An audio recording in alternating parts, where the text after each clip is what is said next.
Good evening, ladies and gentlemen. Tonight we're going to continue and conclude the syllogism, our discussion of it, and hopefully by the end of this evening you will be masters at solving the Aristotelian Syllogism. And we will thereby also have finished the section of this course which deals with deduction this evening. Starting next week, we'll spend 2 weeks on definition and then conclude on induction and the topic of analogies. And I may just say, to allay any fears, that nothing that comes after tonight, that is on definitions or induction, is anywhere near as technical or complex as the section on deduction. So if you survive tonight, this is unquestionably, the worst is over from that point of view.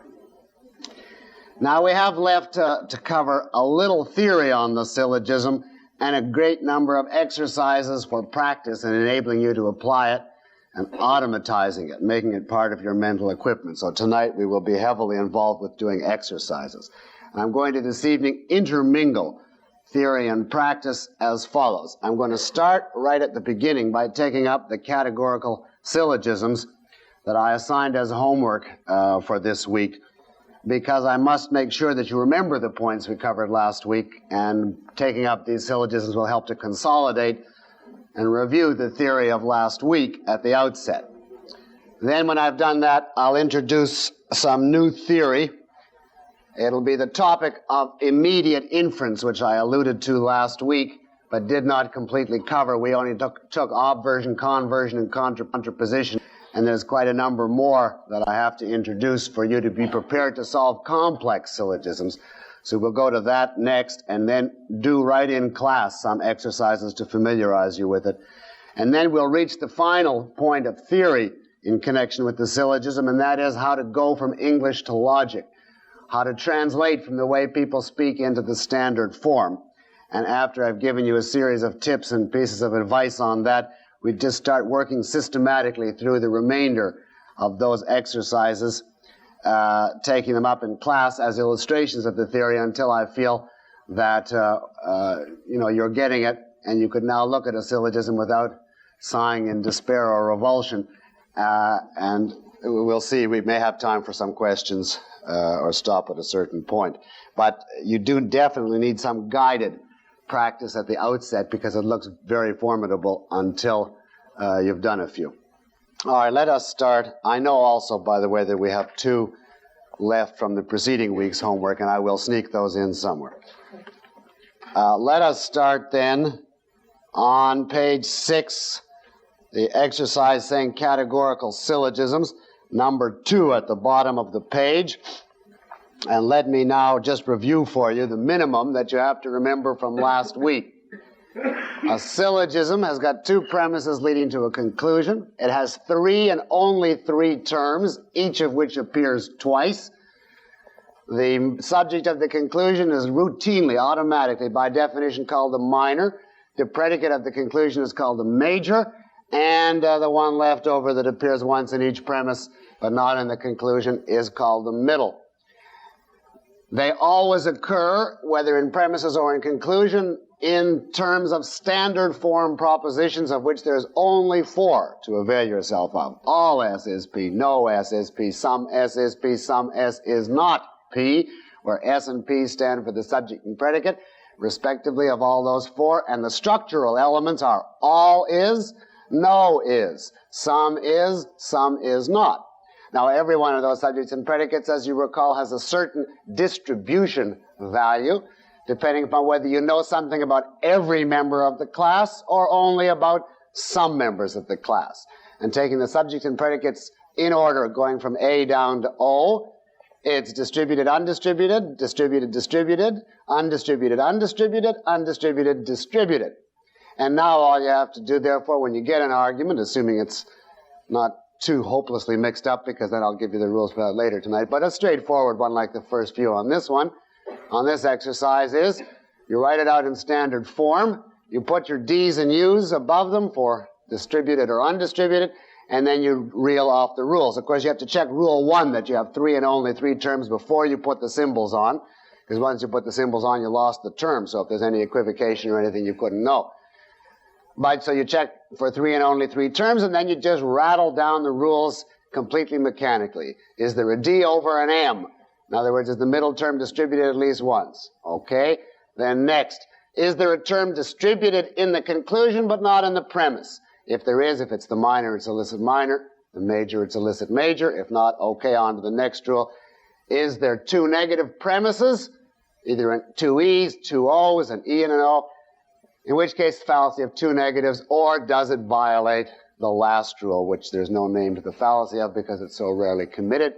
If one premise is negative, the conclusion must be negative, and if the conclusion is negative, one premise is negative. Now, by racking my brains, I actually found one of these 21 I made up that violates the last rule, but that's the only one. You remember also obversion, conversion, and contraposition, which you need to do numbers 5 and 6 of this sheet, but we'll wait till we get there. Let us look then at number 2. Now this is all straightforward. It's simply designed to give you a review of working on them after they're already in essentially standard form. Your conclusion here is introduced by the word so, and it's in perfectly standard form. All materialists are communists. Now in working that, I simply wrote all mat are com, just to save the writing, but you know, you can write whatever you want. And the premises are stated perfectly straightforwardly. All materialists are atheists. All communists are atheists. You just put those one under the other. And now, just by, if you would raise your hand, what is the minor term in this argument? The minor term. Anybody by a show? Yes, sir. Materialist, the subject of the conclusion. What is the major term? Communist. And what is the middle term? Atheist, right. Now, if we were to put in our distributions, these all three ingredients, the two premises and the conclusion, are all what? A, E, I, or O? They're all A's, universal affirmative. So the distribution in all cases is the subject term is distributed, the predicate is undistributed, right? So if you wrote the symbolic structure separately, you'd have all S as M, all S, all P is M, right? And therefore, all S is P. All S is M, all P is M, therefore all S is P. And you'd have du, du, du. And now all you have to do, well, we've checked the three rules, and here it's clear. It's materialist, communist, and atheist. There's no question that there's three terms in the same sense. And is the middle term distributed at least once? No, it is not. Therefore, we can quit right there and say simply the fallacy of undistributed middle. Therefore, invalid. We don't have to bother looking any farther. If you did, you'd see there's nothing else wrong with this particular one. Any questions on that? That's cut and dry. All right, number 3. Now, the only trick that is introduced in number 3 is that the two premises are stated without what element from the standard form? There is one element in the standard form that is omitted in the formulation of these two premises. What element is that? Yes. Well, the copula, correct. The copula does not mean a verb. It means some form of the verb to be, and it's almost always is or are. And consequently, you will have to recast this in order to make it clearly two terms related by a copula. Now, how would you, for instance, get from all dictators use propaganda? Keep exactly that same thought, only write it all dictators are, say, propagandists. That's perfectly simple. So then you'd write all dictators are propagandists. Next premise, no mathematicians are propagandists. Conclusion, no mathematicians are dictators. Doesn't make any difference if you say is or are. That has no effect. And if you look at this, do we have three terms? In the same senses, each used twice? Yes. Do we have the middle term distributed in either premise? Well, it's not distributed in the first premise, the A premise, but it is distributed in the second because it is the predicate of an E, and the predicate of an E is always distributed, and therefore in the statement, no mathematicians are propagandists, propagandist is distributed, so the middle term is okay. So it's not undistributed middle. Notice in the other case of the middle term in the first premise, it's undistributed, but that's perfectly okay. There's nothing to say it has to be distributed twice. It must be distributed at least once. Now, it looks like we have a fertile chance of fallacies here because our conclusion is an E, and both terms are distributed in an E, so we've got a chance of going wrong on either the minor or the major. But if we look up to the minor in the premise, it is also distributed, so it's not illicit minor. And if we look up to the major in the premise, it is distributed there, so it's not illicit major, so depending upon whether you were eagerly looking forward to a fallacy or not, you will say excitedly or disappointedly that it is not one of those two fallacies. Is it the fallacy of two negatives? Obviously not. One premise is affirmative, and it obviously obeys the last rule because it has a negative premise and a negative conclusion, and so you come to the conclusion that this argument is valid. That doesn't mean the conclusion is true yet. It simply means if you accept those two premises, you must accept this conclusion. Any questions? All right, let's go to number 4. And this again is perfectly straightforward, just as these are just a few quick reviews of the rules. All intelligent are creative, the first premise. All creative are, now there again we have hold patents, so we have to put in a copula, and I just put our patent holders. Now if you wanted to make up a word, you could say our patsies or just our pats or anything that stood in your mind for patent holders. And the conclusion is all patented, or whichever abbreviation you use in the premise, are intelligent. And there we have clearly got three terms: patent holders, creative, intelligent, used in the same sense. Put on your symbols and you will have all P is M, all M is S, therefore all S is P. And now, not to go through all those rules again, who sees anything wrong with this one? At the back, yes.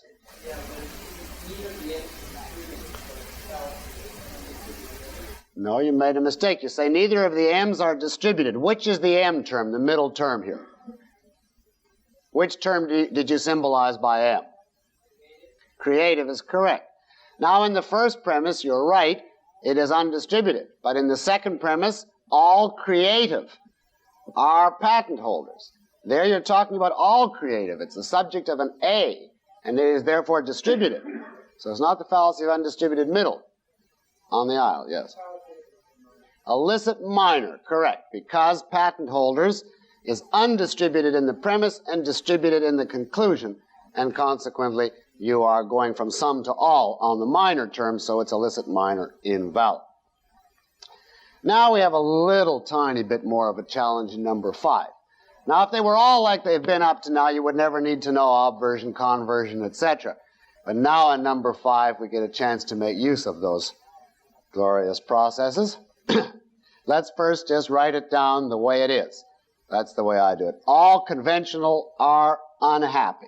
So I put a parenthesis around conventional and around unhappy.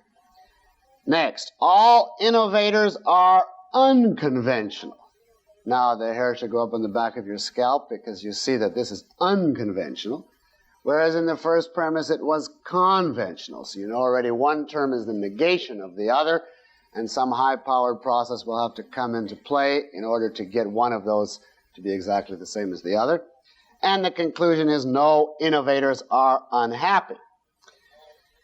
Now we count up our terms, and innovators is okay, that appears twice, unhappy appears twice, but we have unconventional in the second premise and conventional in the first.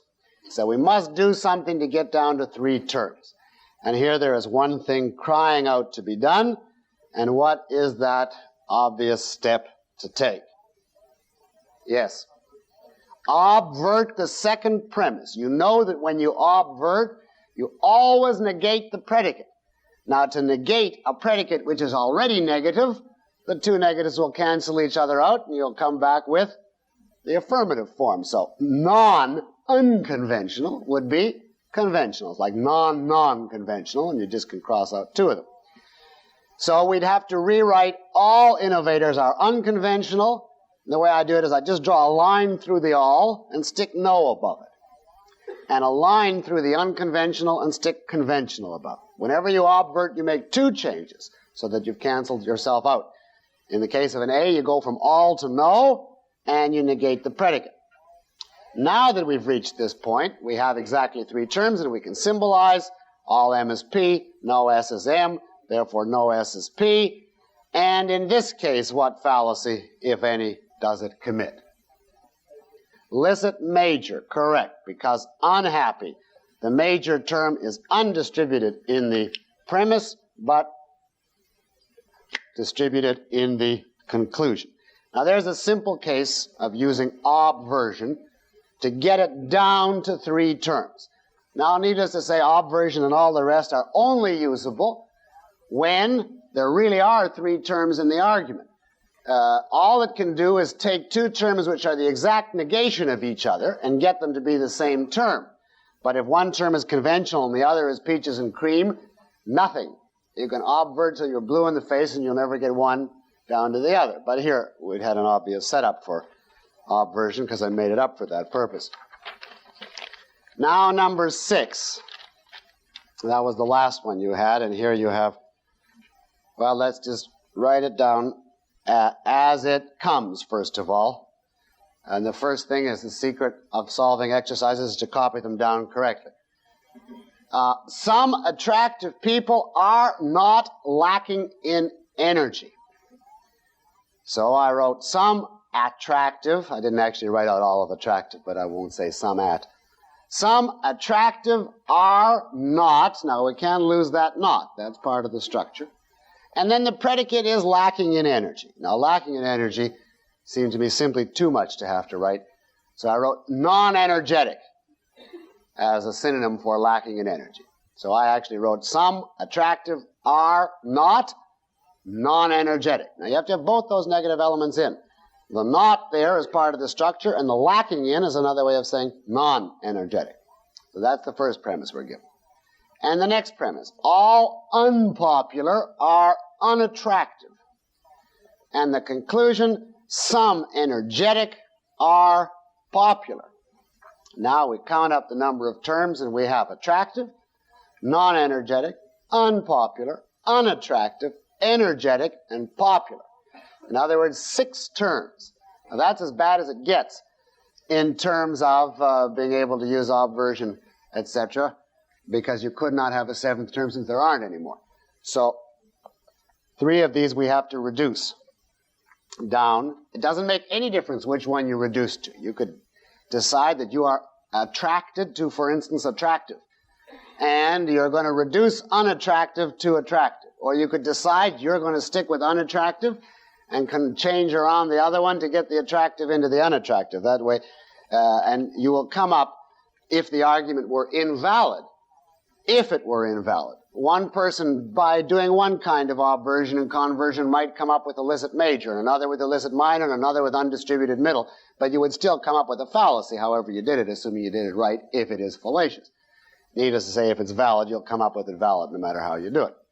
Now here there are many options, but one thing which will save time is to look and see that the second premise, all unpopular are unattractive. We want to change both of those terms. We want to negate both of those terms, and sure enough, it's an A proposition.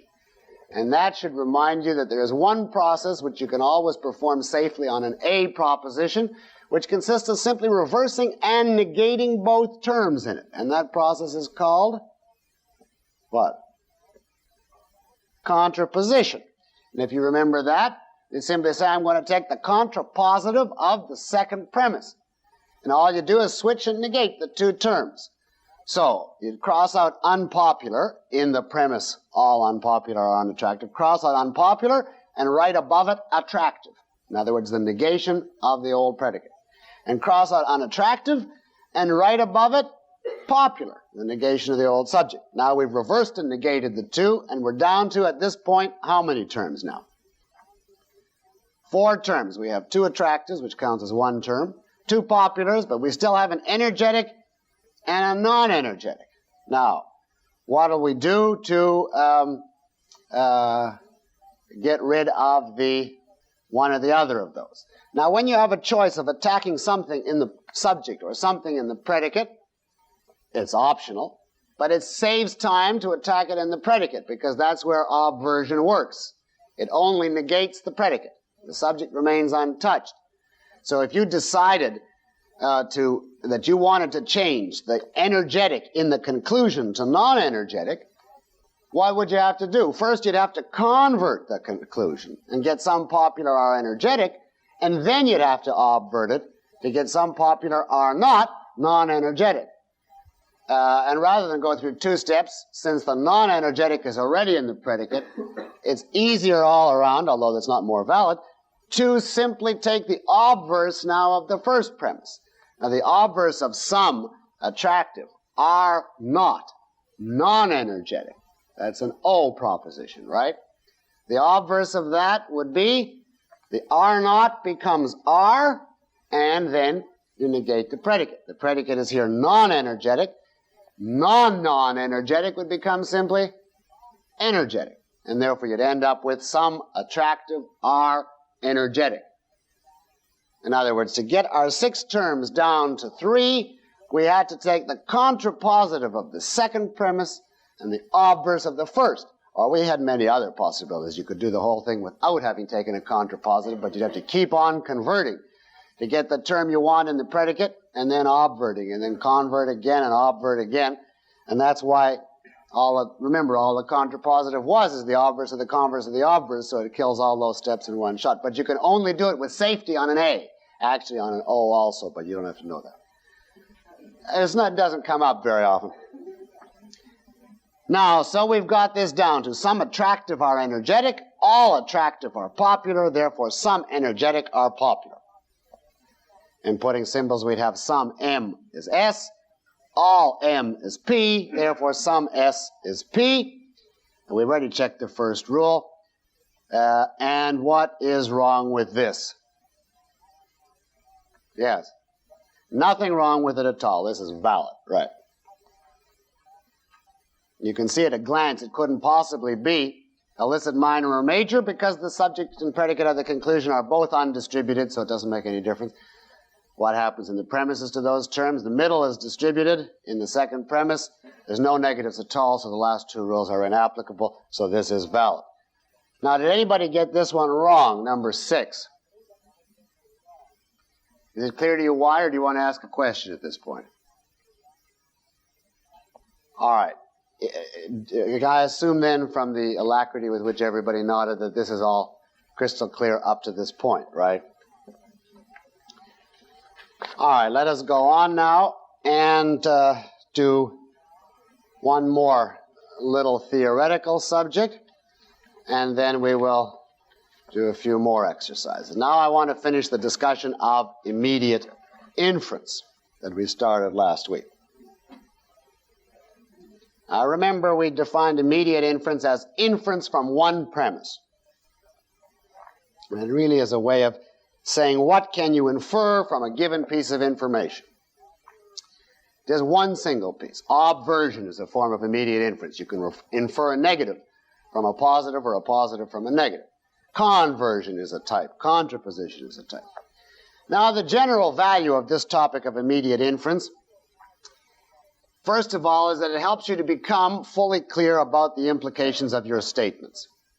Very often a person will put forth a statement and not realize what his statement commits him to. He may put a given thought, for instance, positively, in a positive form. And when he hears it that way, he says absolutely true. And yet the exact same meaning cast in a negative form, the obverse of it, he wonders whether it's true or not and feels uneasy, even though the 2 statements are logically equivalent and you can infer either from the other. Now, this type of thing happens repeatedly, so that it becomes important for clarity of thinking to know what any given statement actually commits you to and what it denies. And there's a wide variety of these immediate inferences that you can make from any one statement.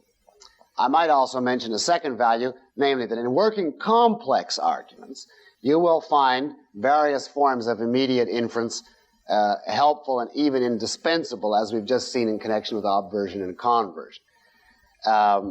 Because the person will typically give a conclusion in these cases and say such and such is false. And you'll have to figure, well, if he says such and such is false, what would he hold as the true conclusion to check his reasoning? And so you have to know if a certain proposition is false, what can you know about the truth of something else, etc.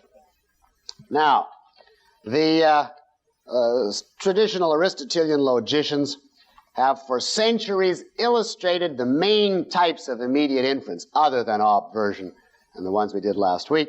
The main ones left, they've illustrated them in a single diagram, which is reproduced for you on page 17 under the title for Lecture 6. Now, if we can just simply explain this diagram, we're finished with this subject of immediate inference. Now, this diagram is called the square of opposition. Actually, unfortunately, I drew it as a rectangle, but that does not affect the logic of it. The square of opposition. Opposition simply means here logical relationships. So it really means the square of logical relationships. And you see we have an A in one corner. I did not make this diagram up. This is the standard diagram from many, many centuries back. There's an A in one corner, an E in the other, an I on the bottom, and an O in the lower right-hand corner. Now, this diagram, if I were you, I would write down the following sentence and underscore it. This diagram applies only to propositions with identical subjects and predicates. This diagram applies only to propositions with identical subjects and predicates. Identical subjects and predicates. In other words, when we talk about the relation of an A to an I, or an A to an O, or an A to an E, etc., we're talking about an A and an O which would have the identical subject and predicate. All it would differ is their structural elements. So if you want an example, an A would be all men are intelligent. The E would be no men are intelligent. The I would be some men are intelligent, and the O would be some men are not intelligent. In all four cases, my subject was men and my predicate was intelligent, and all that varied was the structural element indicating whether it's an A, E, I, or O. That's all it applies to. If they have any difference in subject or predicate, then the whole discussion that we have will not apply. Now, the question that this square answers in shorthand is, suppose you're given any one of these four propositions as true. What can you infer about the truth or falsity of the other three? And suppose you're given any one as false, what can you infer about the truth or falsity of the other three? So you'll figure that an A has a certain relationship to an E, an O, and I. If it's true, certain ones will follow. If it's false, certain ones will follow. And same with an E to all three, an I to all three, an O to all three. And all those special relationships are given names, which are written right on that thing, on that diagram. And you keep in mind, all men are intelligent. Men and intelligent is the subject and predicate. And all I want to do now is explain to you what those relationships are. A and E, as you see, are said to be contraries of each other. I and O are said to be subcontraries of each other. A and O are said to be contradictories, and the exact same relationship holds between I and E. And E, to read that, you have to read the word and then down the side. E is the superimplicant of O. O is the subimplicant of E. And exactly the same on the other side. A is the superimplicant of I. I is the subimplicant of A. Now that's all clear, except you don't know what any of those terms mean. So let's start. And let us start first with the definition of contradictory. That's the relation that holds between A and O and between E and I, assuming they have identical subjects and predicates. For instance, between all men are mortal and some men are not mortal. Now here's a formal definition. This is actually simple, but it's long and abstract is the only problem with it, but it becomes clear in a moment. So I'll take this down first just as the definition. Two propositions are contradictory if the truth of either implies the falsehood of the other,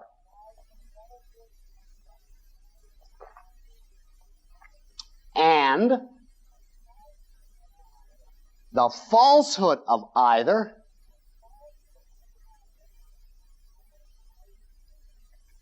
implies the truth of the other.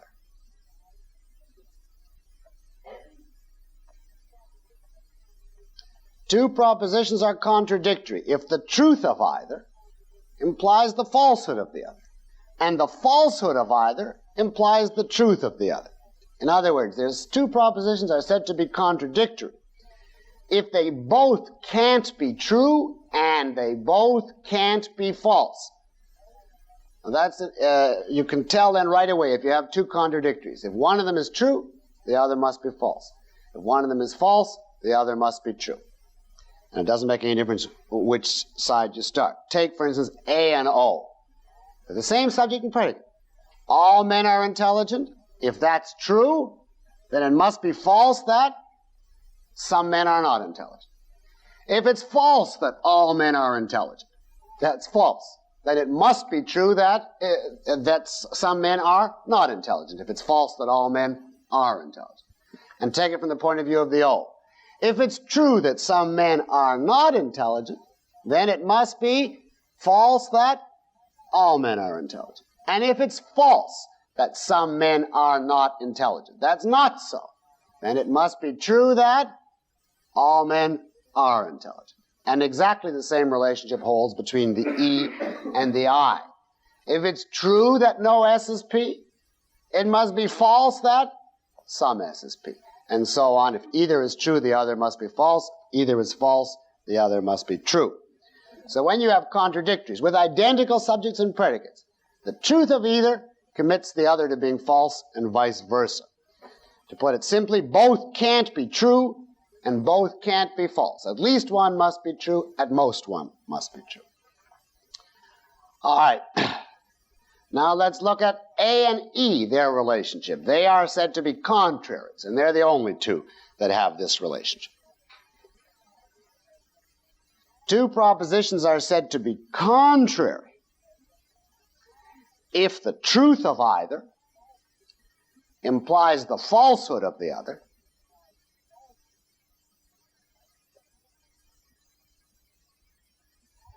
but from the falsehood of either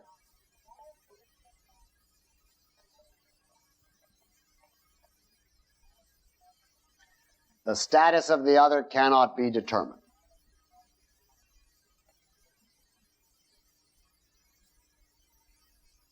Two propositions are said to be contrary to each other if the truth of either implies the falsehood of the other. But from the falsehood of either, you can infer nothing, one way or the other, about the other. In other words, both can be false, but both can't be true. That relationship is defined as the contrary relationship. Now again, consider A and E. That's the only case where it holds. All men are intelligent and no men are intelligent. If I tell you that all men are intelligent is true, what can you tell me about no men are intelligent? Must be false, right? If I tell you that no men are intelligent is true, what can you tell me about all men are intelligent? Must be false. So the truth of either implies the falsehood of the other. Up to that point, it sounds like it's the same as the contradictory relationship. But here's the difference. The A and the E might both be false. The falsehood of either leaves the other open. If I simply tell you, it is not true, it's false that all men are intelligent, that isn't true. Does that commit me to the only possible interpretation is therefore that no men are intelligent? No. It might be the case that it's false that all men are intelligent, and it's false that no men are intelligent, and the real truth is some men are intelligent, you see. So both the A and the E could be false if the particular statement happened to be true in this case. And the same from the E to the A. If you know the E is false, that doesn't tell you yet that the A is true. So when you have an A and an E, the truth of either obliterates the other, makes the other false. But the falsehood of either, you'd simply have to write about the other one. It's undetermined. In other words, from this information, you cannot say whether it's true, false, or undetermined. We don't know. Now let's look at I and O. They have, in a way, exactly the reverse relationship from A and E. They are called subcontraries. Subcontraries. And you can think of that as simply the opposite of contraries. So to give you a formal definition, two propositions are subcontraries if the falsehood of either implies the truth of the other.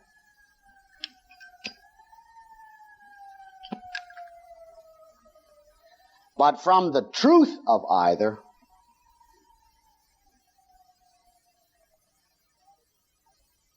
the status of the other cannot be determined.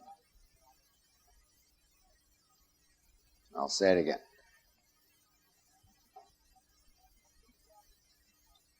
Two propositions are subcontraries if the falsehood of either implies the truth of the other, but from the truth of either, the status of the other cannot be determined. In other words, in this case, both can be true, but both can't be false. So it's exactly the reverse of the A and E relationship. Take some men are intelligent as the I, some men are not intelligent as the O. If it's false that some men are intelligent, that is false. What can I say about some men are not intelligent? Must be true then, right? What about if it's false that some men are not intelligent? That's false. Then it must be true that some men are. But from the truth of either, you can't tell about the other. If it's true that some men are intelligent, do I know necessarily that some men are not? No, because remember, when we say some S is P, we mean a limited statement about some S. We leave wide open what's true about the rest of S. So from the statement some S is P, we don't know whether the rest of S is or isn't P. Therefore, from the truth of some S is P, you do not know whether the old proposition some S is not P is true, false, or not. And the same from the truth of some S is not P, you don't know about the rest of S whether it is or isn't. So if either the I or the O is true, you don't know whether the other one is false or not. It's undetermined. But if either is false, the other must be true. And now let's get to the super sub implication ones. Here, A and I have the same relationship, and E and O have the same relationship. A is the super implicant. You can think of super as above, you see.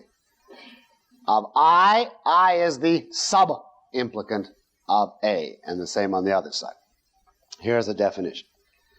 One proposition is the super implicant of a second if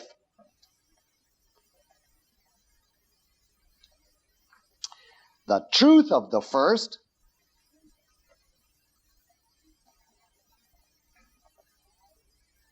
implies the truth of the second,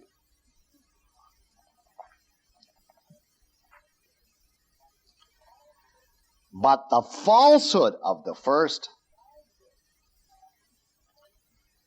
leaves the second undetermined.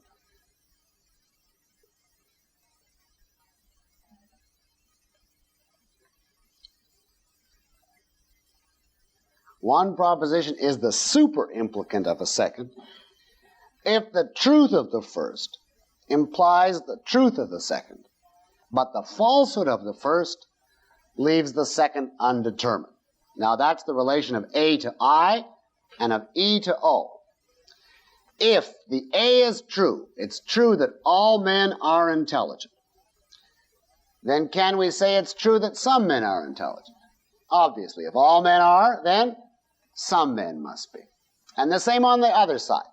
If the E is true, if no men are intelligent is true, can we say, what can we say about some men are not intelligent? Obviously, if none of them are intelligent, some of them aren't intelligent. So we can infer the truth of the O from the truth of the E. But suppose the A is false. It's false that all men are intelligent, and that's all we know. What can we say about the statement, some men are intelligent? It's undetermined. From the fact that the A is false, all you know is that it isn't true that all men are intelligent. But is that because some men are intelligent, or because no men are intelligent? You don't know. And consequently, from the truth of the A, you can infer nothing about the truth of the corresponding I, and the same, from the falsehood of the A. Nothing about the corresponding I, and similarly on the other side. Now the last one to work it from the bottom, the subimplicant. I is the subimplicant of A, O of E, and this is just exactly the reverse of the superimplicant relationship. Here's the definition. One proposition is the subimplicant of a second.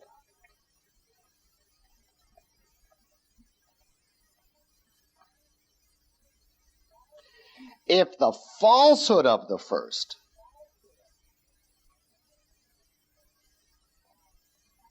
implies the falsehood of the second,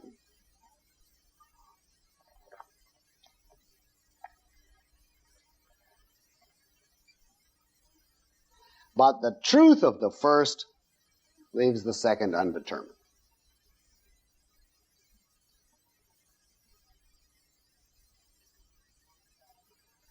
One proposition is the subimplicant of a second if the falsehood of the first implies the falsehood of the second, but the truth of the first leaves the second undetermined. If some men are intelligent is false. That isn't true. Then it obviously can't be true that all men are intelligent.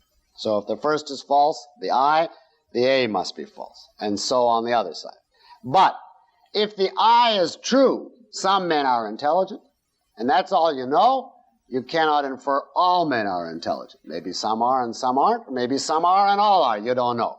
And therefore the truth of the I leaves the A undetermined, and exactly the same thing on the other side from the O to the E. Now, this sounds very complicated. It is just really common sense given technical terms. But you should now be able to take any statement, you see, and where it has the same subject and predicate, say, well, if I know that such and such a statement is true, then if it's an A, then the corresponding E must be such and such, I must be such and such, O must be such and such. Now, if you haven't lost everything completely, you just have to mix into your mind obversion, conversion, and contraposition.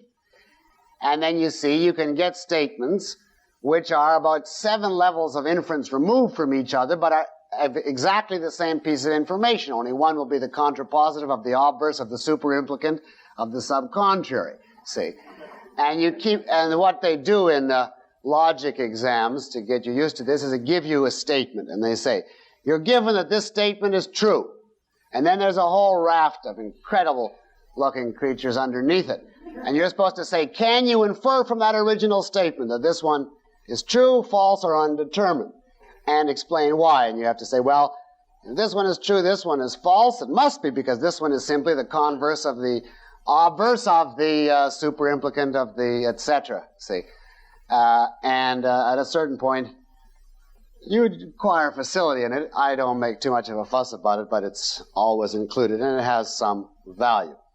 Now you couldn't possibly retain this without doing some exercises right away. So let me give you a simple exercise. First, simply using symbols. I'll give you, write down as follows. All S is P, that's the A. And I'm going to say that's true. We're given that is true. Now I'll give you a few cases and see, in each case, if you can find some relationship between the statement I give you and that original one, enough to be able to identify, well, what must this one be? And you have 3 choices.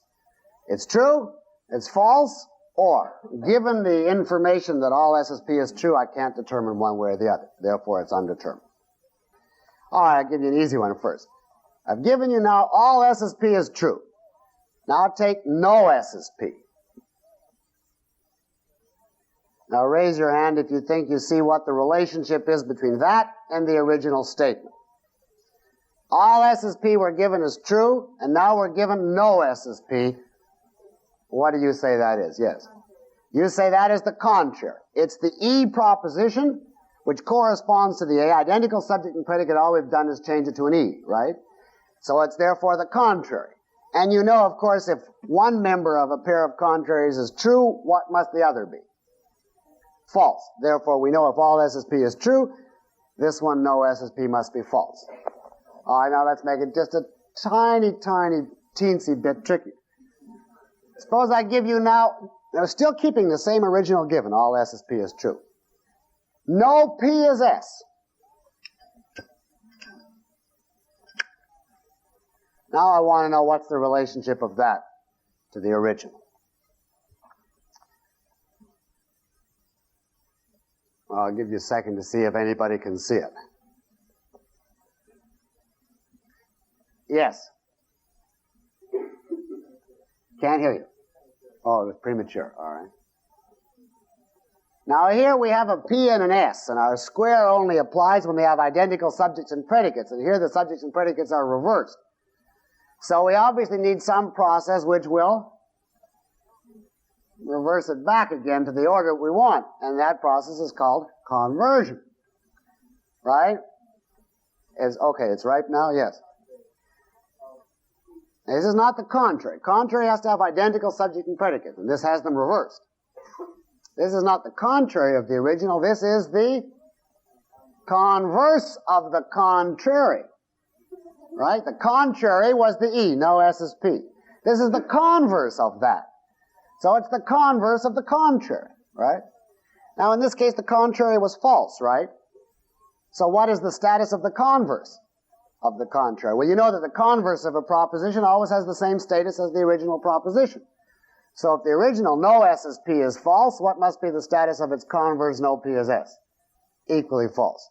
Now if you're taking this for credit in an exam, you just write converse of contrary false. That's all. All right, suppose I give you now some S is P. Now we know that all S is P is true. What do we know about some S is P? What relationship does it have to the one above? Yes, on the aisle. It is the sub-implicant of the given statement, or look at it another way, the given is the super-implicant of it. Either way, and therefore what do we know right away? If the A proposition is true, what must be true of the I underneath it? Must be true because the I is simply the sub-implicant. Right. All right, what about write this one down? We get a little more daring now. Some S is not non-P.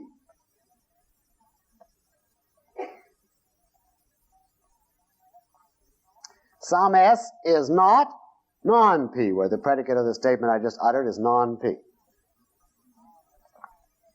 Now try and relate that to all S is P, or anything else that we've already established in between. Now, if you want a clue, you want a clue? You want a hint? You don't. All right. All right, you see something. Yes. It's simply the obverse of the one we had before. Some S is P. If you obvert it, the is becomes is not, the P becomes non-P. So this is the obverse of the sub-implicant of the original. And we know, of course, an obverse always has the same truth status as its obverse. And therefore, if the sub-implicant was true, the obverse of it must be true. And therefore, this statement is true if the original was true. And one final one. All P is S. All P is S. Now you're given all S is P is true. What's the status of all P is S? Well, no, I won't give you any content. You have to do it in symbols now. All S is P is true. What can we infer about all P is S? Well, how many say, just by a show of hands, we can infer that it's true? How many say we can infer that it's false? Oh, you got takers for every option. How many say that it's undetermined? Yes, that's the correct answer. Why? Now, someone who said that it's undetermined, just tell me why. Yes.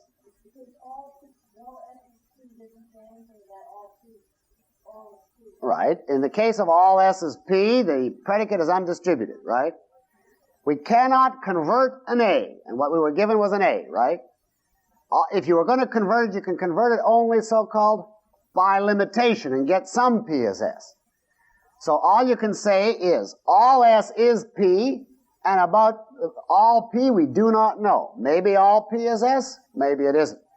And therefore, the simple converse, just simply reversing the S and P, is open and undetermined. All right, now take the exercise booklet, and just before the break, let's work one of these, and this is on page 6.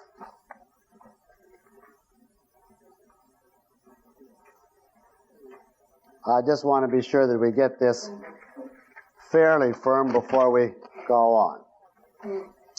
So let us work just a few of these. Number 1, under immediate inference. You're given the statement, all thinkers are doers, is true. And you're asked to state whether each of the following is true, false, or undetermined. That's number 1 under immediate inference on page 6.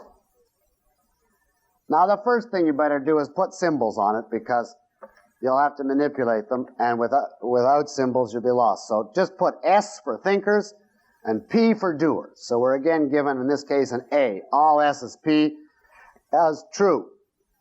And now we want this monstrosity. Some non-doers are not non-thinkers. So put that in symbols. That will be in symbols what? If we're using S for thinker and P for doer, what will some non-doers are not non-thinkers be?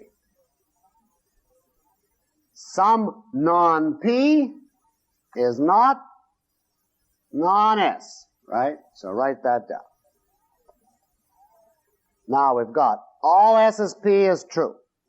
And we want to determine some non-P is not non-S. Now, you kind of sigh when you first see this because you have no idea where to start.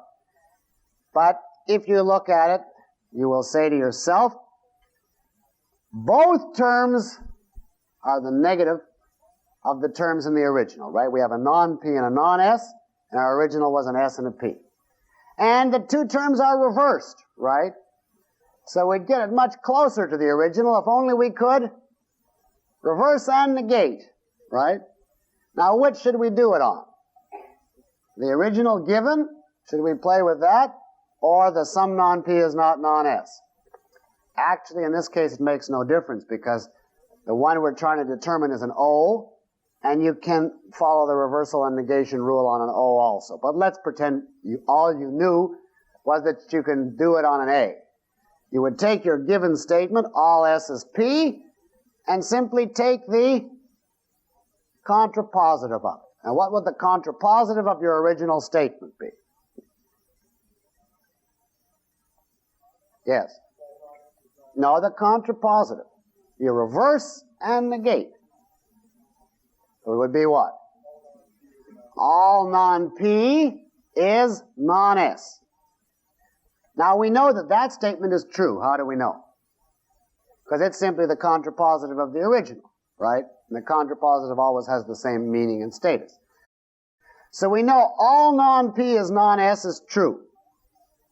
But we want to know, if that's true, what about some non-P is not non-S? Now here are two sentences. They have the same subject, non-P.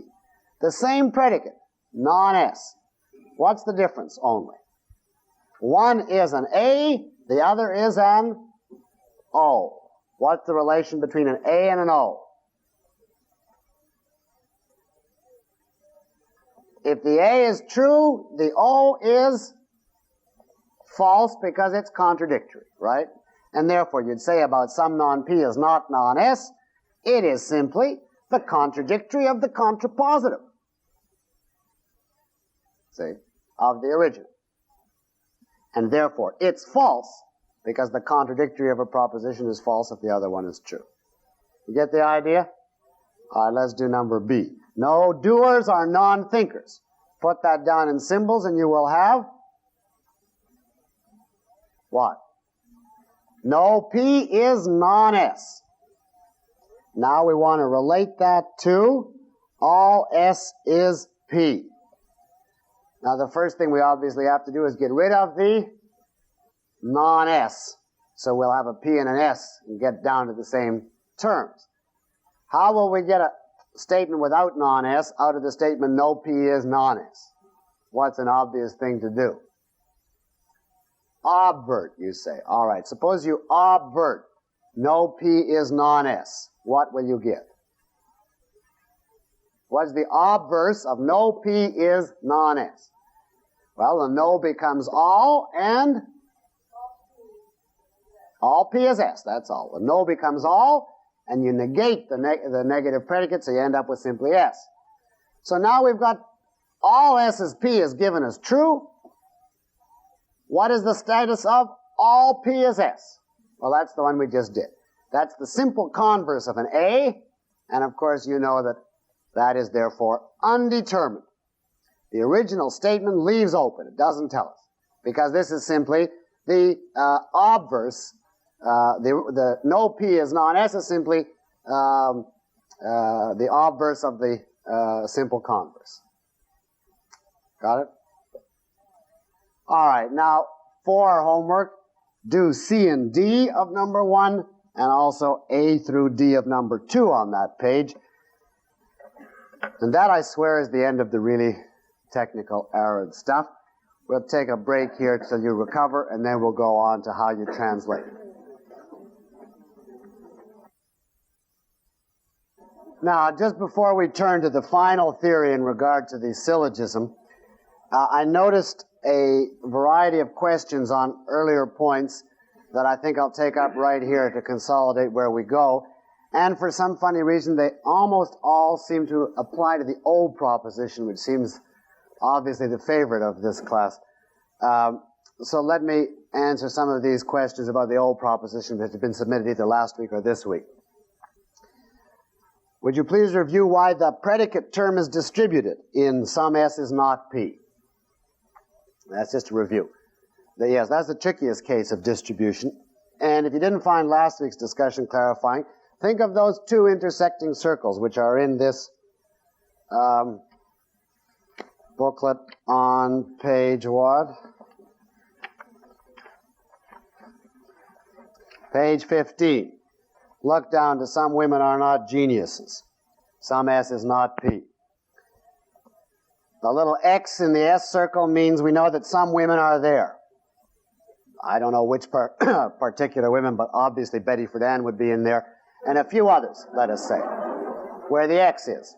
That is, the women outside the genius circle. Now, what do we know immediately about everything in the P circle? That little X is outside of it, and therefore nothing in the P circle is going to be the particular ones that belong to that X. Whenever you have an exclusion of one thing from another, you know something about the entire class from which the original is excluded. Namely, none of the class includes the ones excluded from it. So none of the geniuses are Betty Friedan, or you can multiply the examples. And that's something you know about every single genius. It's not her, and it's not her, and it's not her, etc. That's why the P term is distributed in an O. Is the O form always capable of obversion? Yes. Are there any cases in which a not P of an O form is significantly different in meaning from the non-P of its obverse? No, not if you mean simply non-P. Any case where you say some S is not P can be rewritten some S is non-P, and it has exactly the same meaning.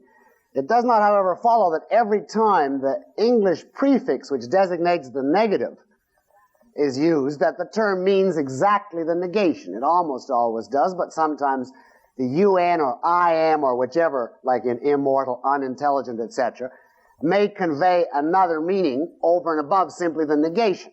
If so, of course, you can't use it when you're writing your obverse. But so long as all it means is non-P, there's no difference in meaning at all between some S is not P and some S is non-P. And what is wrong with the person thought he found a converse of an O, and I said there was no converse, and he thought he found one. The O, remember, is some S is not P. By now that must be seared into your mind. And he wants to know as a converse what's wrong with some non-P RS. Now, some non-PRS you can certainly infer from some S is not P. You simply take some S is not P, obvert it and get some S is non-P, and then convert that and get some non-P is S. But what you have done is given me the converse of the obverse of the S. That you can do. The converse of an S straight would have to be the identical subject and predicate simply reversed. Now some non-PRS, non-P was not your old predicate. Your old predicate was P. So if you were to give me the converse of some S is not P, it would have to be a proposition whose new subject was P and predicate S, not whose new subject is non-P. What you gave me here is the converse of the obverse, not the converse, because there is no converse. And this is just a miscellaneous question, but it occurred to me that it might bother many people. He says that in exercise 4 that we just did, isn't it the fallacy of 4 terms? Because in one premise it says all intelligent men are creative. So the term is intelligent men. And the conclusion is simply all who hold patents are intelligent and doesn't include the men after it. And isn't that therefore the fallacy of 4 terms? No, because you are allowed to interpret his conclusion as meaning he is restricting himself to human beings. That would be the obvious implication. Now, if he meant all who hold patents are intelligent dogs, it would fall apart as the fallacy of 4 terms. But you are allowed to assume the obvious implications of an utterance. So a person doesn't have to actually formulate his 3 terms in the identical words as long as he would commit himself to the same meaning for the respective pairs of 2 terms. And here, I presume the person obviously means all who hold patents are intelligent men. And consequently, there is no fallacy of 4 terms there. All right, let's just clear up some of those.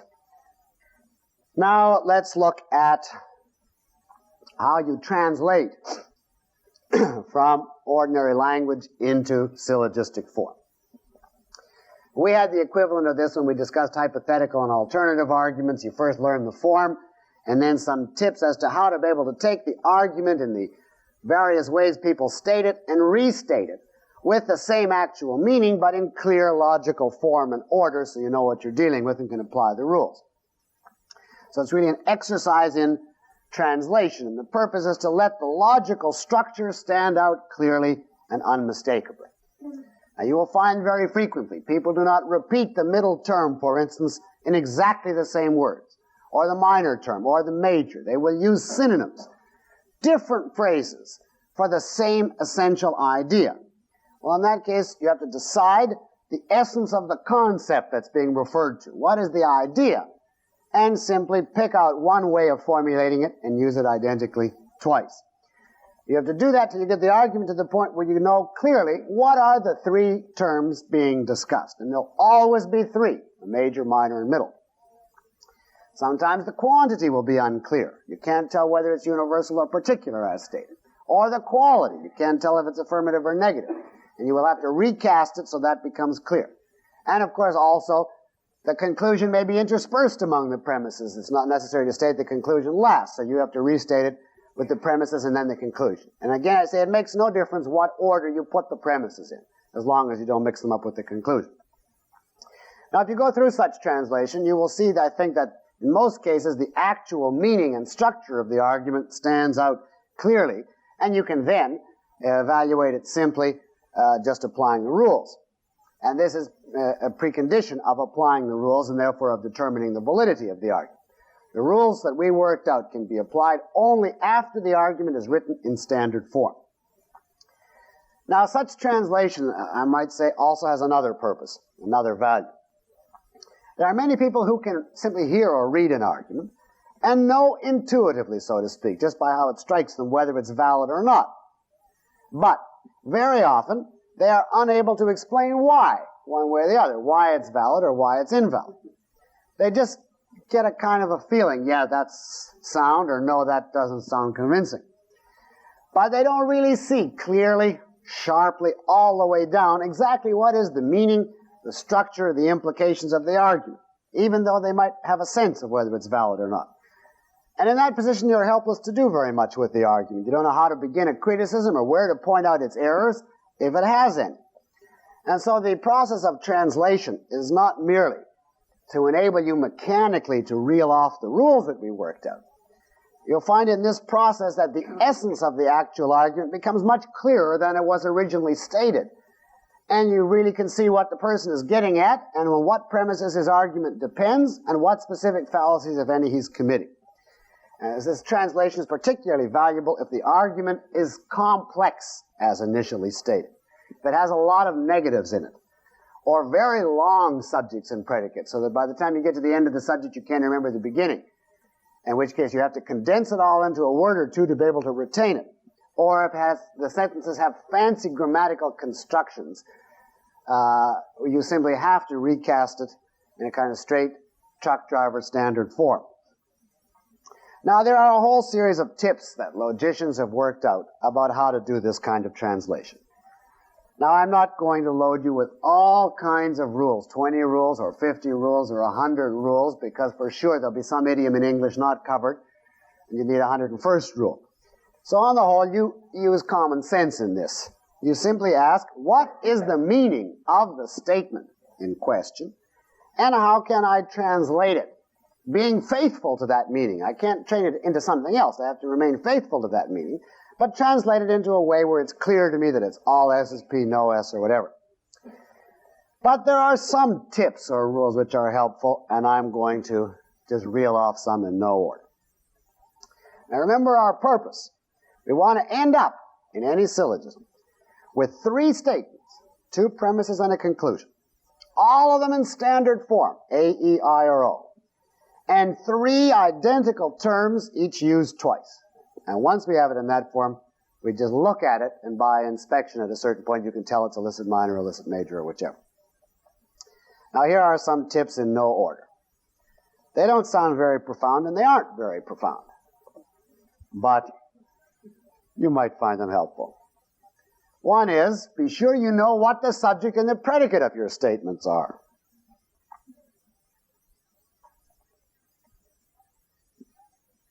Remember, the subject is what you're talking about. The predicate is what you say about what you're talking about. And here you cannot go by grammatical structure. The first constituent of a sentence is not always the logical subject. Now, I'll give you a sentence, and you tell me what its subject is. Little has been accomplished by fanatics. Now, was that a statement about little? Obviously not, but that's the first word in it. That's a statement about fanatics. So you'd have to understand that your subject there is fanatics, and what you're saying about them is they are little accomplishers, right? So you'd come out with all fanatics are little accomplishers, or people who accomplish little, or something of that sort. But you simply can't assume that the first word is the subject. Or, for instance, this is in all the textbooks. No one, I never heard anybody speak like this, but this is the example they give.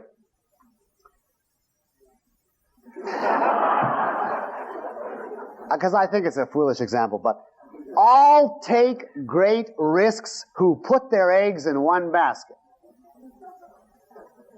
Now, the subject of that is all who put their eggs in one basket.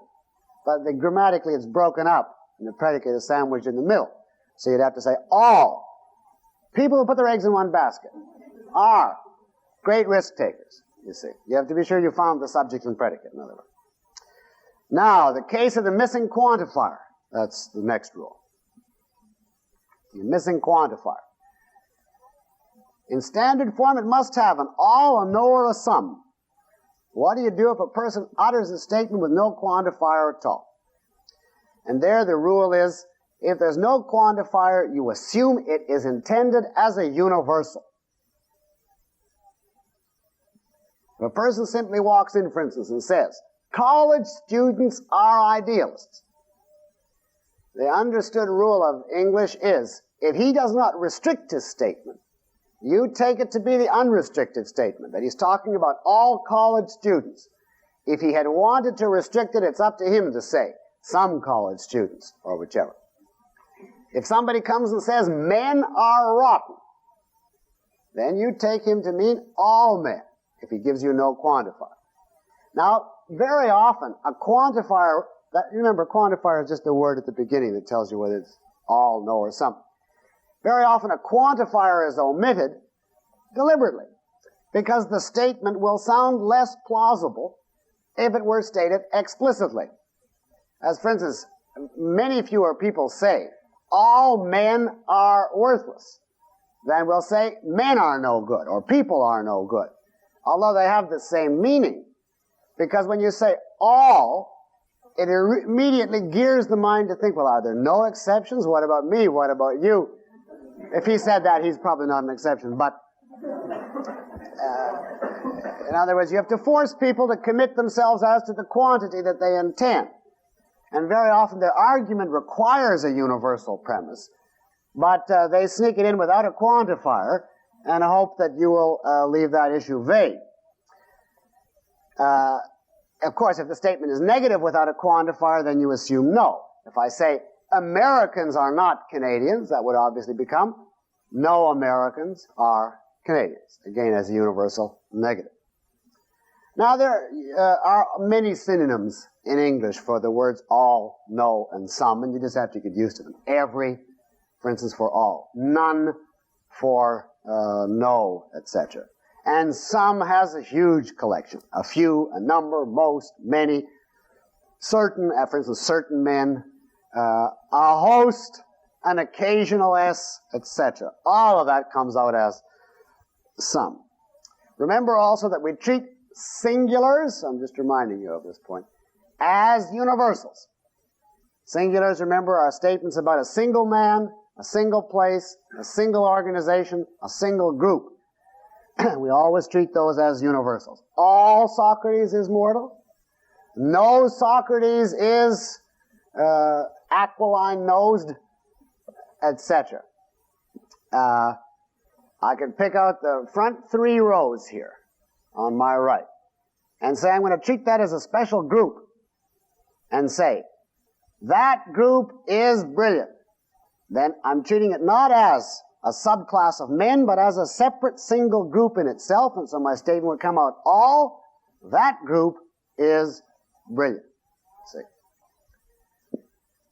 Now another reminder. Beware of all S is not P. There is no such form.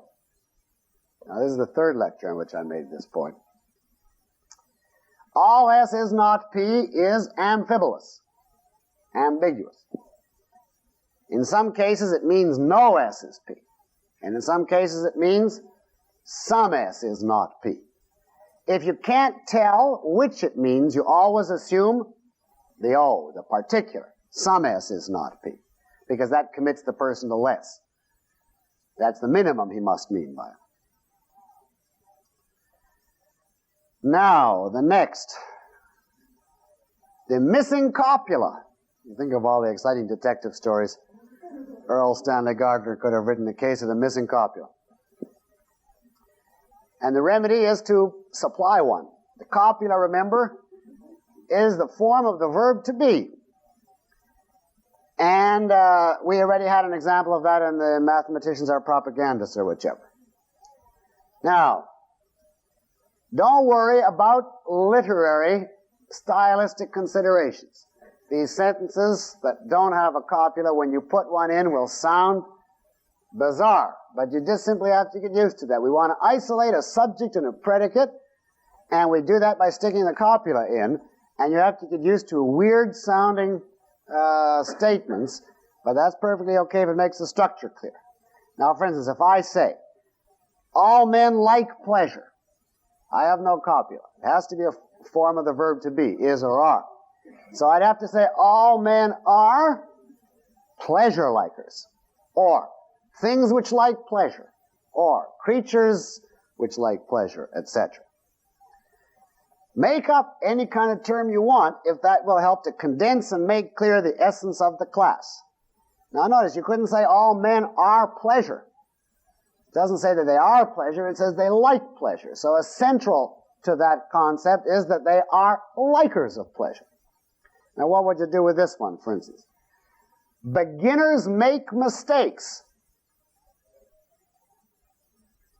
Now, first, you got no quantifier there, so it's unrestricted, so you immediately assume he means all.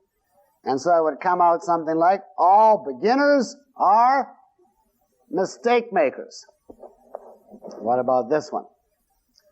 Many sincere people proclaim their devotion to high ideals. Now the many right away comes out as some. Some sincere people proclaim their devotion to high ideals. Well, you could say some sincere people are devotion proclaimers, or ideal proclaimers, or, if high is really essential to the argument, high ideal proclaimers. But if you get too long, you can't retain the thought anyway, so you're better to try to condense and just remind yourself what it stands for. Now, the only rule. An exact counterpart of the same rule that we had when we studied the hypothetical. Only S is P. Exact analogy to the if S, P then Q. You drop the only, change it to all, and then either reverse or negate. Only men are tailors gives you either all tailors are men or all non-men are non-tailors. So to get rid of an only, if it's before the subject, you simply change it to an all and either reverse or negate, just like the hypothetical case. And now, you see these are just random rules. Now is the so-called acceptive statements. E-X-C-E-P-T-I-V-E.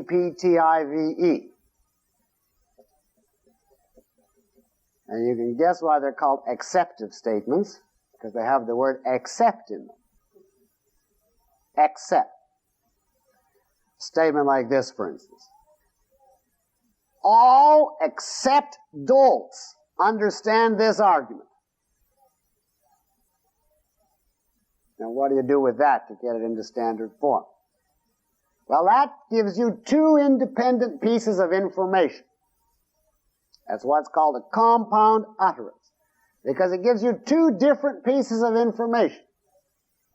One piece of information is, if your original statement is all except dolts understand this argument, you know two things. One, all non-dolts understand. And two, no dolts understand. Those are two different points. You can't infer one of those from the other. So in an argument, if one of your statements is an acceptive statement like this, you have to break it up into its two constituents and try the other premise with each constituent. And sometimes it'll be valid with one constituent and not with the other. In which case, if it's valid with either, the argument is valid as a whole because both pieces were given you. You were given enough information to justify the conclusion. Now I have one last point.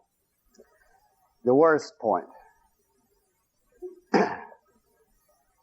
Namely, you will find when you first start, although I have not tried to pick deliberately tricky syllogisms, where you have written exams and you have some reason why in the grades to come out low, you pick monstrosities that have to be translated over and over before they come out. I haven't done that, but there are a few tricky ones. I tried to keep more to the way people speak. But you will nevertheless find when you begin that you will go along perfectly happily translating, following all the rules. You'll have translated your three statements into standard form. You'll have done it perfectly correctly, and you'll end up with a syllogism that has, say, 5 terms or 6 terms, where it's not simply one term is the negation of the other. And you'll write fallacy of 4 terms, hopeless, when in fact, in the vast majority of cases, there really were 3 terms all the time. Only you happen to pick as a translation which masked the fact that there are 3 terms instead of bringing them out. Now, in such a case, you simply have to go back and try to translate again until you finally hit on one that will show that there are 3 terms, assuming, of course, that there are. Now, the best way to me is to show you the blind alley you'll get into by first dictating you an argument as it would be in ordinary language, then giving you an unthinking translation, which is perfectly valid but leaves you nowhere, and then giving you an ingenious translation, which keeps the same exact meaning, only gets it down to 3 terms. And then, if you keep this pattern in mind, when you start floundering with 5 hopeless terms, the thought will occur to you, I didn't come at the argument right, and I don't have its structure. Take this down. Suppose a person just walked in the room. Why he would ever do this? But said the following. Premise 1. Louise cries whenever Henry is mean to her. Premise 2. Louise is crying now. Conclusion. Henry must have been mean to her.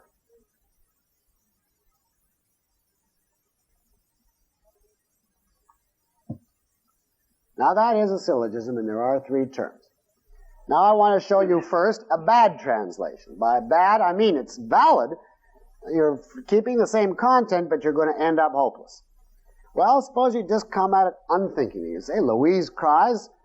The first premise, that's a singular statement, so I'll treat it as a universal. And I'll write, all Louise is person who cries whenever Henry is mean to her. That whole business goes in the predicate. All Louise is a Henry mean crier. You see. And then you go on to the next one. Louise is crying now, and you just translate it. Okay, all Louise is person crying now.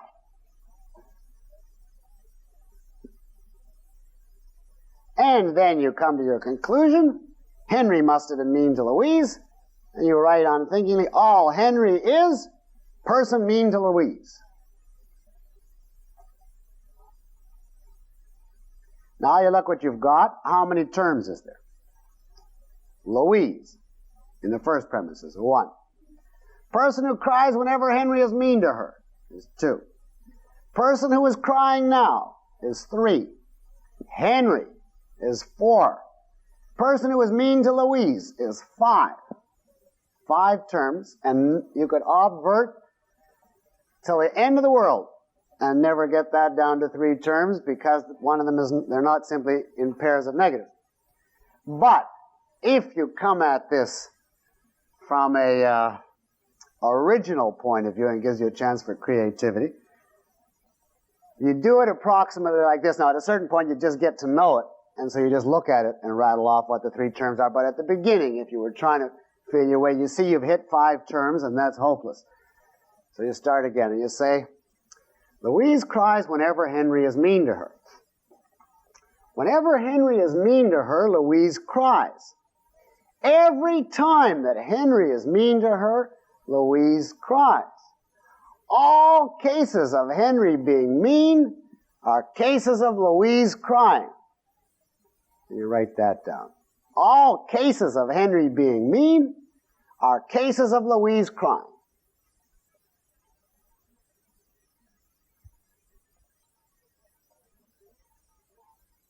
And now your second premise, Louise is crying now. Now, we have already used case of Louise crying as 1 term. Can we find a way of saying Louise is crying now in standard form with one of the terms being case of Louise crying? And you say, yeah, now, this time, this case, the present case, is a case of Louise crying. So you write down as your premise, all this present case is case of Louise crying.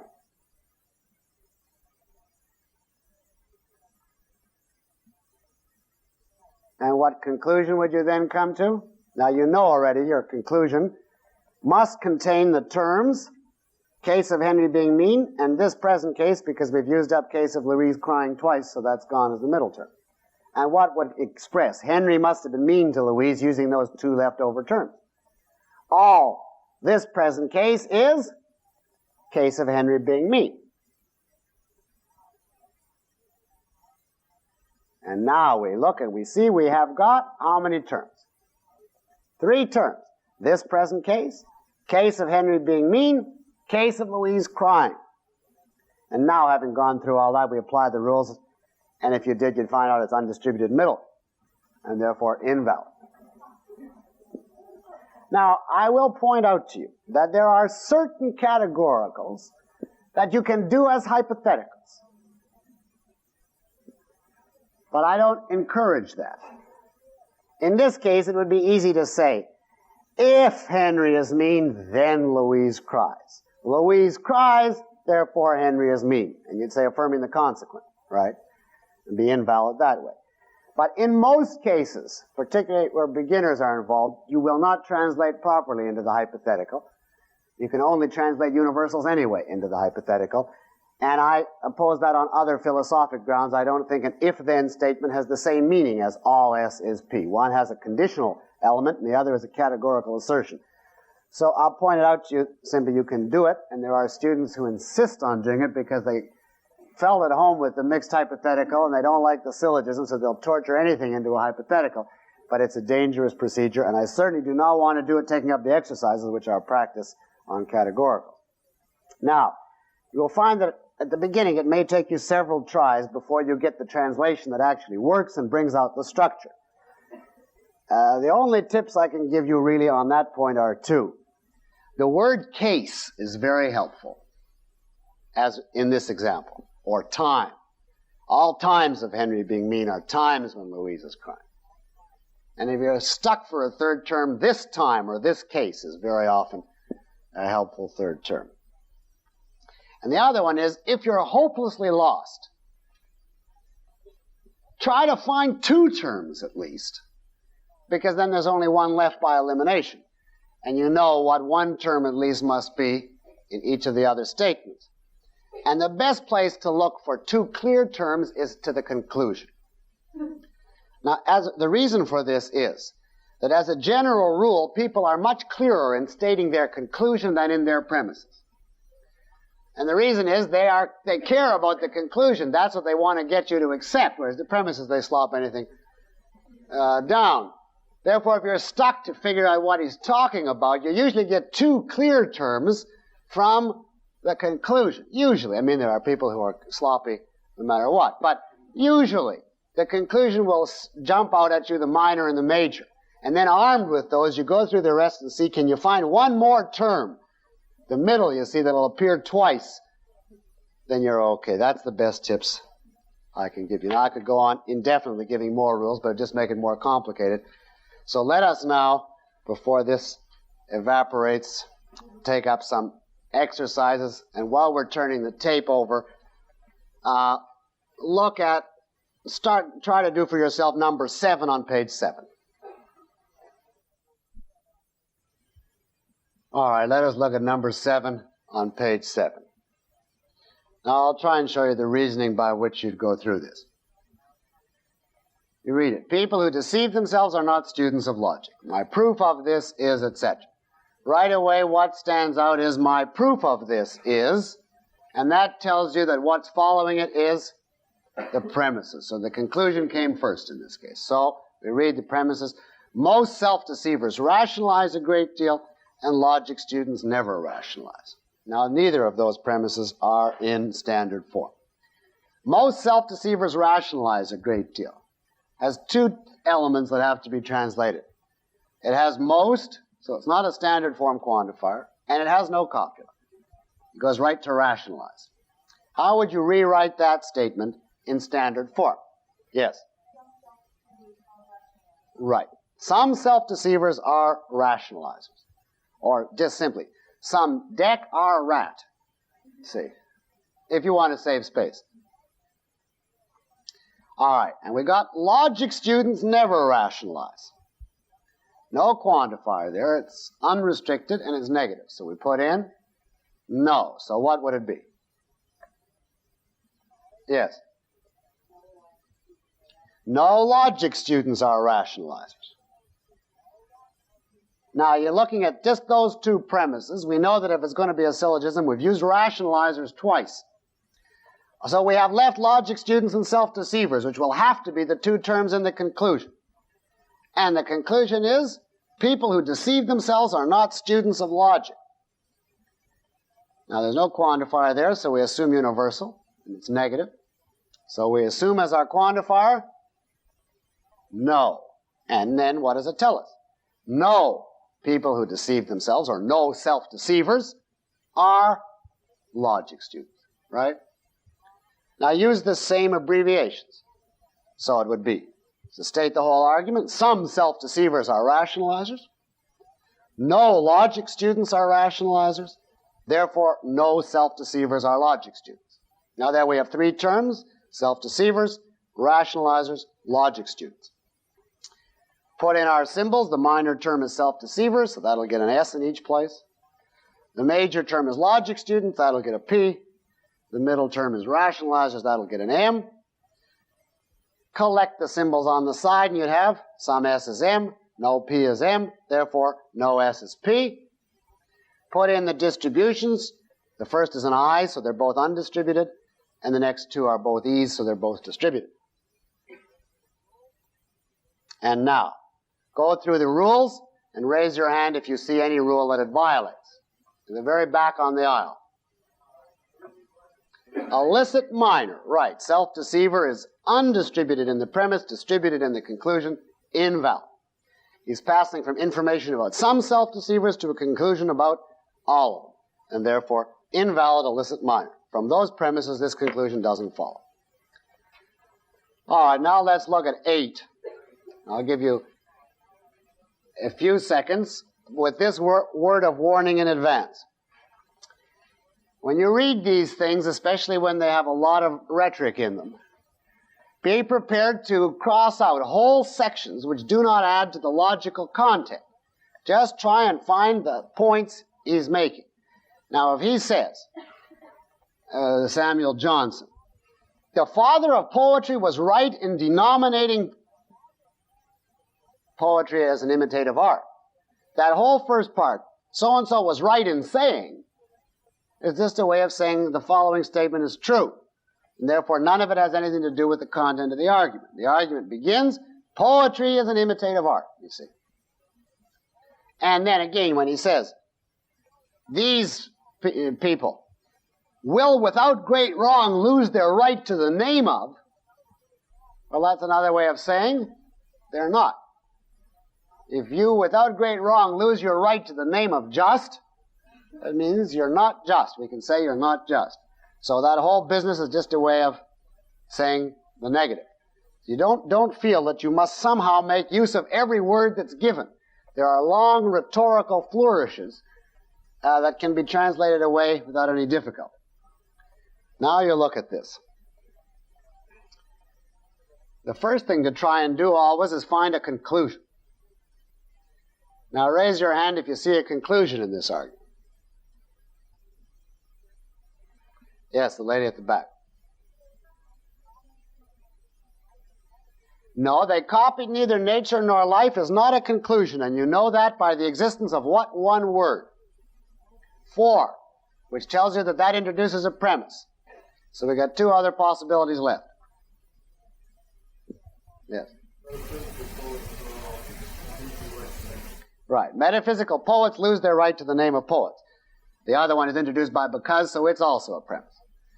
Now, metaphysical poets lose their right to the name of poets. It's just a high-flown way of saying these people, metaphysical poets, are not poets. That's unrestricted in quantity, right? None of them. So what would be a good way of saying that? We're talking about a specific group of men. That is a singular statement, right? About a specific group, the so-called metaphysical poets. Let's just refer to them as these men. Now, how would I say none of these men are poets? In standard form. Yes? No one who belongs to this group is a poet. Or no? You could say that. You say no one who belongs to this group is a poet. But that's too long. Try and say it even shorter. But without getting involved in... so we don't have to have long sentences. Yes? No meta-PR poets.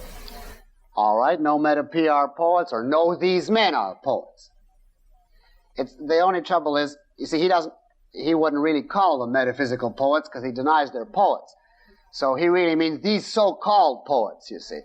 He doesn't like them. So perhaps the safest would be to say, no, these men are poets. That's our conclusion.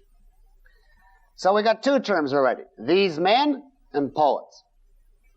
Now, do we see any premise talking about these men or talking about poets? Well, we see they copy neither nature nor life. That's they as these men. So it says something about all of these men, something negative they didn't do. No, these men are what? Say copiers or imitators. So now we have one premise. No, these men are copiers. And conclusion, no, these men are poets. And now, obviously, our last premise will have to include poets and copiers, because we've used up these men already. And what is it? Poetry is an imitative art. Well, if poetry is an imitative art, what could we say about poets? Poets are copiers. And that's unrestricted, so it'll be all poets are copiers. And therefore, the argument in standard form will be all poets are copiers. No, these men are copiers. Therefore, no, these men are poets. And if you put the symbols in, collect it to the side, and go through the rules, I'll give you a second to do that. What rule, if any, does it violate?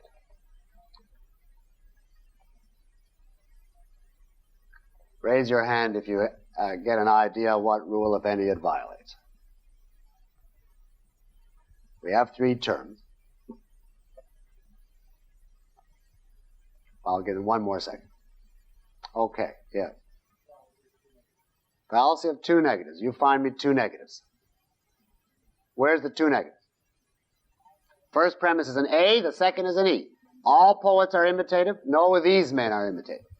Now there are two negatives in the argument, but one of them is the conclusion.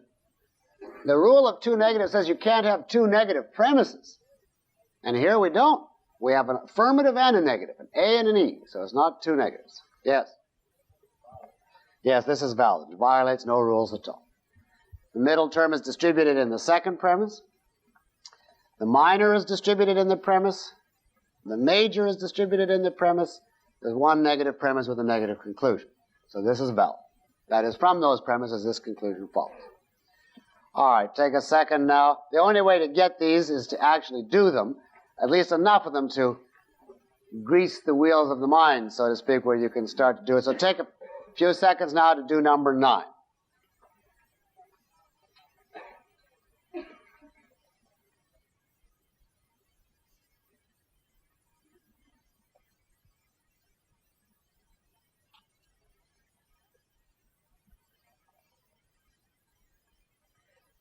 Raise your hand. I know that I'm going too fast, but I'm just trying to get you familiar with the way of doing it, and I'll leave some for next week to do at your leisure. But raise your hand. You don't even have to finish. Raise your hand if you know what the conclusion is, as stated in this argument. All right, what is the conclusion? ESP is unreal. And that is indicated as the conclusion by the word therefore, right? Now, how will you say ESP is unreal in standard form? Somebody called out, no, ESP is real. That's perfectly legitimate. What else might you have said? All ESP is non-real. Those two statements are identical. One is simply the obverse of the other. Doesn't make any difference which you choose. But make up your mind which you're choosing, because you've got to get it down to 3 terms. So let's take the simple one, no ESP is real. And we'll count that as the statement. So we got 2 terms already, ESP and real. And now we look back. Whatever is endorsed by science is objectively real. Well, there's real. Now, can anybody put that into a standard form? Whatever, of course, immediately suggests to you what word? All. So how would you get that? Yes. All endorsed is real, where you understand that it means endorsed by science. Right. All endorsed is real. And now we know what the 2 terms are that must constitute the next premise. One of them has to be ESP, and one of them has to be endorsed. We've used up real. Now, is there anything in this argument that unites ESP and endorsed? All it says is, it has no scientific credentials at all. Can we translate that without changing the meaning into the terms we already have? No ESP is endorsed. So our three statements will be: all endorsed is real, no ESP is endorsed, therefore no ESP is real. And now look at that and tell me, is that valid or not?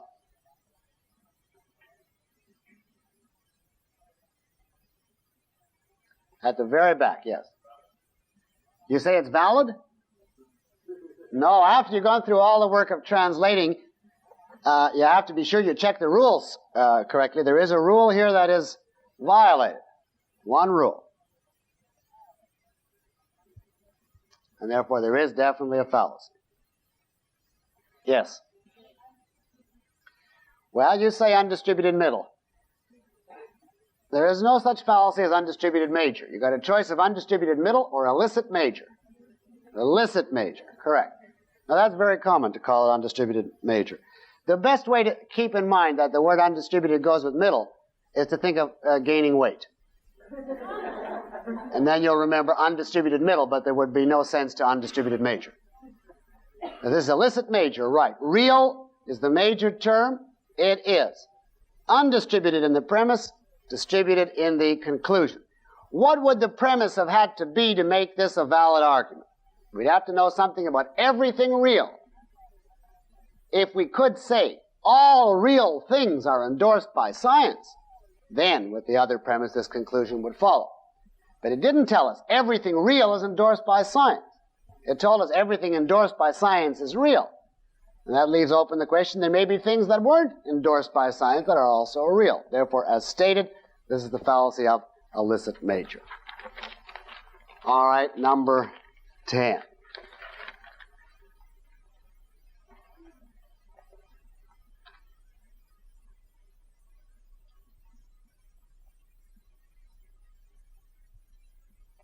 Now this has a catch to it.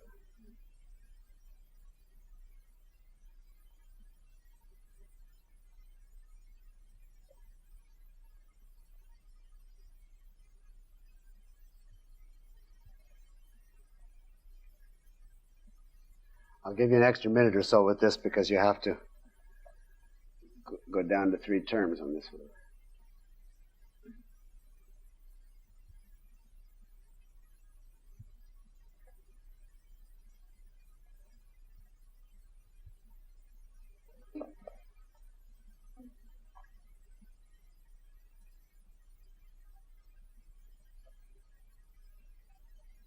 All right, let's plunge into number 10. And the first thing you do is what? Find the conclusion. Here there's a nice word that tells you that the conclusion is right after, and which is the word? Hence. So the conclusion is, those who gain weight do not suffer. Do not suffer. Those who gain weight do not suffer. Talking about people who gain weight. And it says they don't suffer. Unrestricted in its quantity, so you make it as a universal. It gives you negative information, so you can make it no. So what will you get if you translate that into standard form? I'll try to get different people. Yes? No weight gainers are sufferers. That's what he's trying to prove. No weight gainers are sufferers. Or you could just say no gainers are sufferers, or something like that, but let's keep yours. No weight gainers are sufferers. All right. Now let's just get the premise down. So we got 2 terms, weight gainers and sufferers. Now we've got to get the premises. Those who eat a lot gain weight. Well, we see weight gainers right there. And we've got another term there, those who eat a lot. That's obviously, again, unrestricted in quantity, so it's meant as a universal, and it's affirmative. So how will you put that in standard form? Just raise your hand if you know. Yes. All big eaters are gainers. Fine. Or if you wanted, you could say all lot eaters But then it sounds cannibalistic. From the biblical, get it? So, big eaters is perhaps preferable. All big eaters are gainers. And now we've got three terms. We know as big eaters, weight gainers, and sufferers. And now we look at the next premise, and it's those who eat little suffer. Now we have to make a basic policy decision. Are those who eat little the same as those who do not eat a lot? Is that the same? Is eating little simply the negation of eating a lot? Does the person simply mean anybody who doesn't eat a lot suffers? Or does his argument does he restrict himself to, you have to eat an actual little amount? See, theoretically, there'd be three possibilities. You eat a lot, you eat medium, which is not a lot, and you eat little, which is also not a lot. So not a lot includes eating a medium amount and eating a little amount. So if you met this person, you'd have to tell him, are you prepared to stick your neck out and say that everybody who does not eat a lot, even if they eat a moderate amount, suffers? And he says either yes or no. If he says yes, you say, okay, you got an argument here, at least we can get off the ground. And we would write all non-big eaters are sufferers. But if he says no, it has to be an actual little eater, not just a non-big eater, see, because it wouldn't be true. If he says, well, if a person eats a moderate amount, he wouldn't suffer. He has to be actually little. Then you tell him right off the bat, you just put your pen down and say, what fallacy? Fallacy of four terms. Then you'd have big eater, weight gainer, little eater, and sufferer. So the only way we can make an argument out of this is if we assume he'll commit himself to the daring proposition that all non-big eaters are sufferers. If he says that, then non-big eaters is just the negative of big eaters, and we can start obverting like mad to get the two of them down to one. So let's assume that for purposes of this argument. So now as we have it, we have all big eaters are gainers, all non-big eaters are sufferers, therefore no gainers are sufferers. And we have how many terms? Four, obviously. We have big eaters and non-big eaters, and gainers and sufferers. So we have to get rid of one of them. And here is the bad situation. Both of the terms in question are in the subject. And obversion only attacks the predicate, only negates the predicate. Well, your first instinct would then be, let us convert one of these propositions to get it in the predicate, so we can then obvert. Only you can't do that either, because in this case, they are two A propositions. And an A can't be converted, remember, without losing a distribution. And that may be the distribution on which the argument depends. So now you have to be ingenious. We want to get, let's pick on big eaters, for instance. We're going to want to get big eaters into non-big eaters. We want to get big eaters in the predicate. But we can't just convert. Is there anything else we can do? Who has another possibility of what we can do? Yes. Contrapositive. Yeah, let's take the contrapositive of the first one. Reverse and negate both. So big eaters will become non-gainers. Just put a line through big eaters in the first premise and put non-gainers above it. That's the negation. And take the predicate, put a line through it, and above it put non-big eaters. Just reverse and negate it. Now you might think we're in business. We've got non-big eaters and non-big eaters. It's twice. But unfortunately, by taking the contrapositive, we put in non-gainers. And the conclusion gives us gainers. No gainers are sufficient. So we got to get one of those down. But now it's easier because in the conclusion, gainers is the subject of an E. And an E we can convert, right? Without any trouble. So convert no gainers are sufferers, and you get no sufferers are gainers. And now it's all right to be obverted. Obvert that conclusion, and you will have all sufferers are non-gainers. Now you see, here's a case where to work an argument, you have to take the contrapositive of one premise and the obverse of the converse of the conclusion. And if you did that all, you will end up with this argument. All non-gainers are non-big eaters. All non-big eaters are sufferers. Therefore, all sufferers are non-gainers. And that is the actual logical structure of his argument. And now, you put in all the letters and go through it, having gone through all this work in translation, and even extracted from him the commitment that he means by little eater anybody who is a non-big eater, it's still no good, because it commits what fallacy? Illicit minor. Right. Sufferers is undistributed in the premise, distributed in the conclusion, so it's invalid even so. But at least we gave him a fighting hope. Now, for next week, I would like you, therefore, not only to finish those few on immediate inference, but to do to the end of 21. Now, I'm going to stop for about 5 or 7 minutes now, while the people who have to catch trains leave. Those of you who are staying, use the time right now to go on with number 11, 12, see if you can get 3 or 4 more done that we will take up in the last part. So I'll stop for about 7 or so minutes now. All right, let us do a few of these now, maybe 3 or 4, and leave the rest for homework for next week. Number 11. Everyone, this is 11, page 7. Everyone except for ecologists is concerned about the energy crisis. So Professor Smith, an avid ecologist, is not concerned about it. Now the conclusion here is, which statement? Raise your hand if you see the, yes, the front. Right.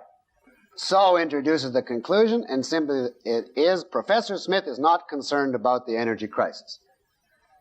That's the conclusion. How would you put that in standard form? It's about a single individual, and it's negative. So what will be the standard form translation at the back? No, Professor Smith is concerned. That's clearly the conclusion. Now, one of the premises is tucked in a 3-word phrase there. Namely what? Yes.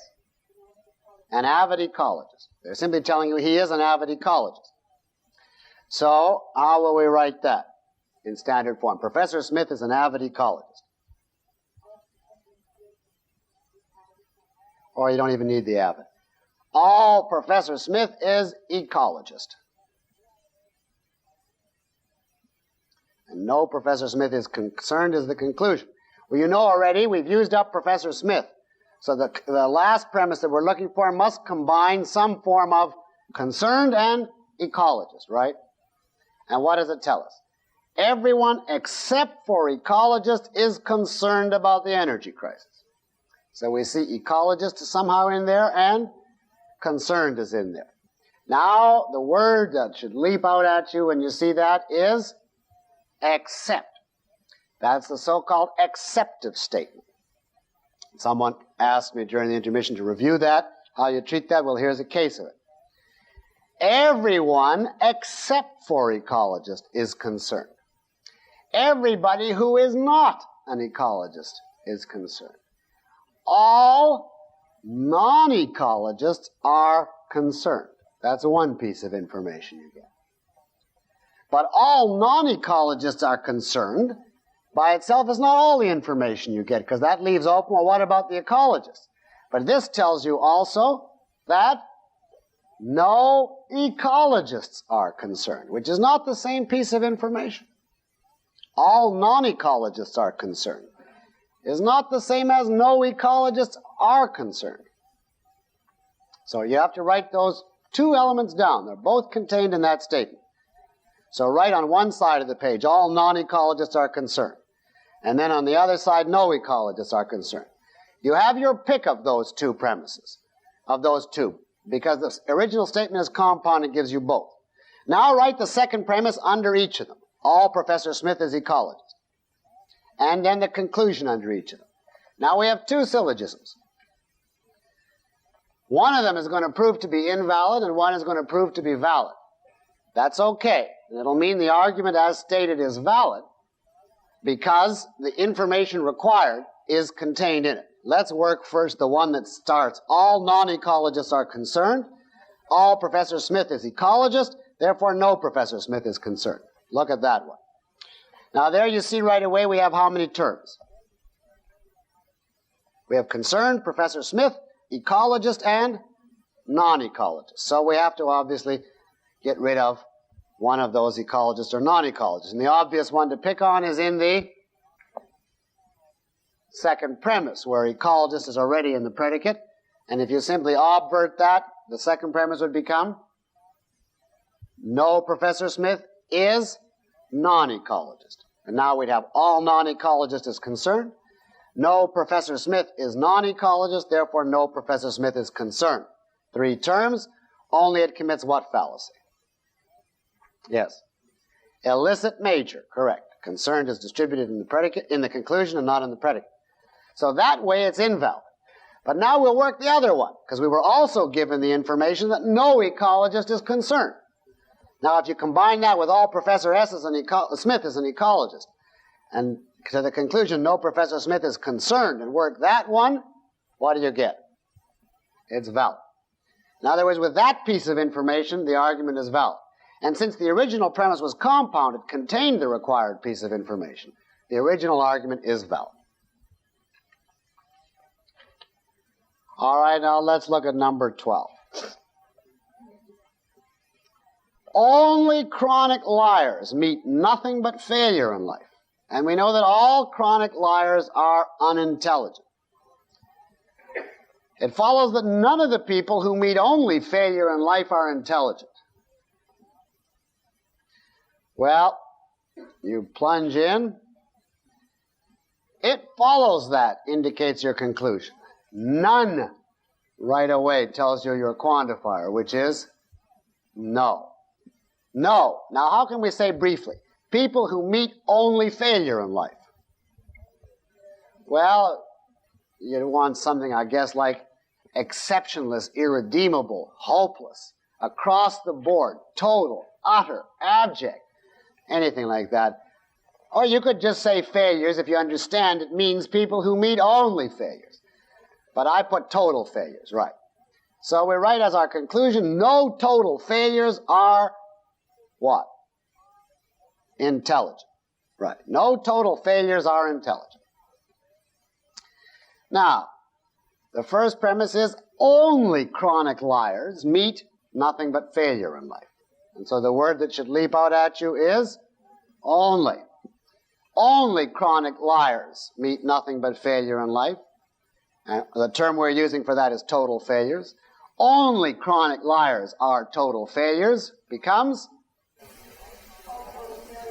all total failures are chronic liars. Drop the only and you chose to reverse the two. Fine. And we want one more premise, and it tells us all chronic liars are unintelligent. We just write that down as it is. It's already in standard form. All chronic liars are unintelligent. So we've got all total failures are chronic liars. All chronic liars are unintelligent. Therefore, no total failures are intelligent. Now what is the problem with this argument in its present form? Too many terms. We have intelligent and unintelligent. Well, is there anything you want to do to this to get rid of one of the extra terms? Yes? All right, you do that. I obverted the conclusion. So you want to obvert the second premise, and that will give you no chronic liars are intelligent. Right. And now you'll have all total failures are chronic liars. No chronic liars are intelligent. Therefore, no total failures are intelligent. You see, you could have obverted the conclusion. It's absolutely whatever you want. And in this case, therefore, it wouldn't make any difference to the validity. Is this argument now valid or invalid? And if invalid, what's the fallacy? Raise your hand if you know. Middle term distributed? Yes. The minor term is distributed in the premise. And as we did it, there's a negative premise and a negative conclusion. So it is valid. Valid argument. That conclusion follows from those premises. Have a question on that? Yes. What's the question? Why is it invalid? What's the invalidity? No, it isn't illicit minor because the minor is total failures. To be illicit minor, the minor term would have to be undistributed in the premise. But the premise is all total failures are chronic liars. Remember, it said only liars are failures. And that only means we have to reverse the two terms. Becomes all failures are liars. So that's distributed in the premise, and therefore it's not illicit minor. All right, number 13. There are a few men who can't count to 20. And there are lots of men, a great many men who have never been to college, so we may infer that some of the people who cannot count to 20 have never been to college. Now the conclusion here is obviously indicated by we may infer, right? And it is essentially in standard form. Some of the people who cannot count to 20 have never been in college. It has no copula. Now how would you put that? First of all, we have to get something short for the people who cannot count to 20. What do we call them just as a shorthand? Non-20 counters, okay. And we have no copula. They've never been to college. What do we say about them? Are non-collegians or non-college. All right. So write down as your conclusion some non-20s are non-college, where we'll treat that as an I, where the subject is non-20 and the predicate is non-college.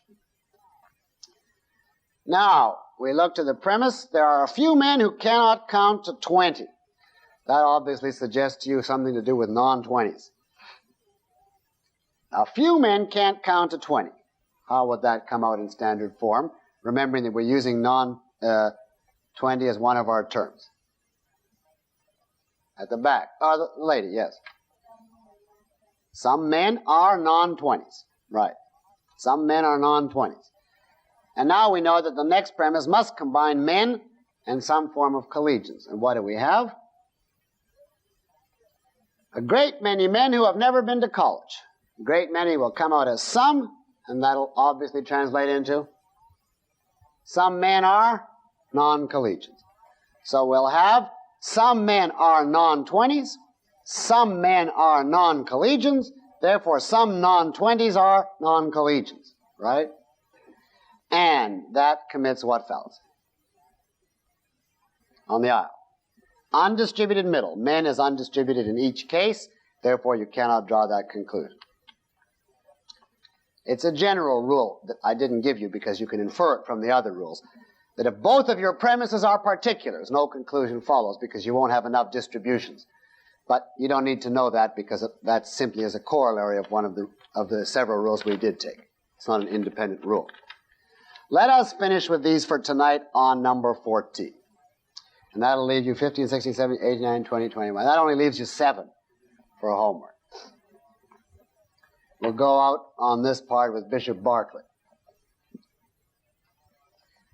These are dialogues between Hylas and Philonous. Hylas, from the Greek word meaning matter, is the materialist, which in Berkeley's context means he believes in this physical world. And Philonous is Greek for mind lover, lover of mind. In other words, somebody who believes Berkeley's philosophy that the universe is essentially spiritual. And this is one of his arguments.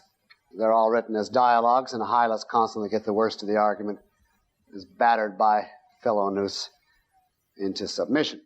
And here's one of the arguments. He's trying to prove that heat exists only in the mind, not out there in the world.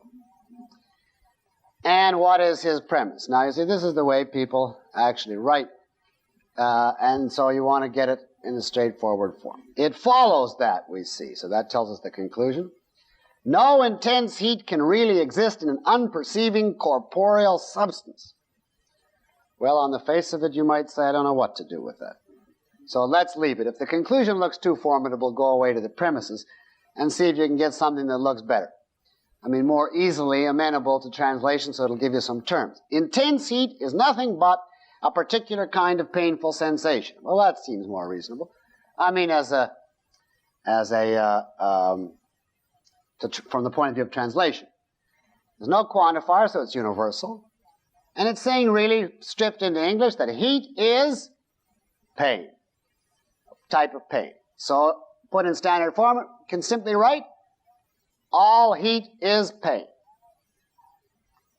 And now, the next premise is, pain cannot exist but in a perceiving being. Pain exists only in a perceiving being. Wherever there's pain, then it exists in a perceiver. All pain is, the best I could come up with is, existent in perceiver. All pain is existent in perceiver. Or if you want to make it even briefer, put mental. All pain is mental, in the mind. It exists only in the perceiver. Yeah, let's put mental, it's easier. All heat is pain, all pain is mental. Now, we've used up pain twice, so its conclusion has to relate heat and mental. And does it? Well, it says, no intense heat can really exist in an unperceiving corporeal substance. In other words, no heat can be outside the mind, so what must be true then of all heat? Is mental, right? In the mind. And so this is Barbara, if you care. You know, the 3 A's, all heat is pain is mental, therefore all heat is mental. And that's his argument. So stripped, he's saying heat is simply pain, and pain obviously exists only in the mind, and therefore heat simply exists only in the mind. That is his argument, and that's perfectly valid reasoning. What you'd have to do is argue with his premise here that heat is nothing but pain. You'd have to distinguish between the objective conditions out there in the world, the various molecular oscillations and so on, and the subjective effect on us, which his argument depends on avoiding. But you'd attack the premise. The reasoning as such follows. The conclusion follows. All right, I'll give you from 15 to 21 to do for next time, along with the few on immediate inference. But now we have left to do those two left over in the hypotheticals. And that's page 6. This is now from what, 2 weeks ago? Number 9, page 6 we didn't do.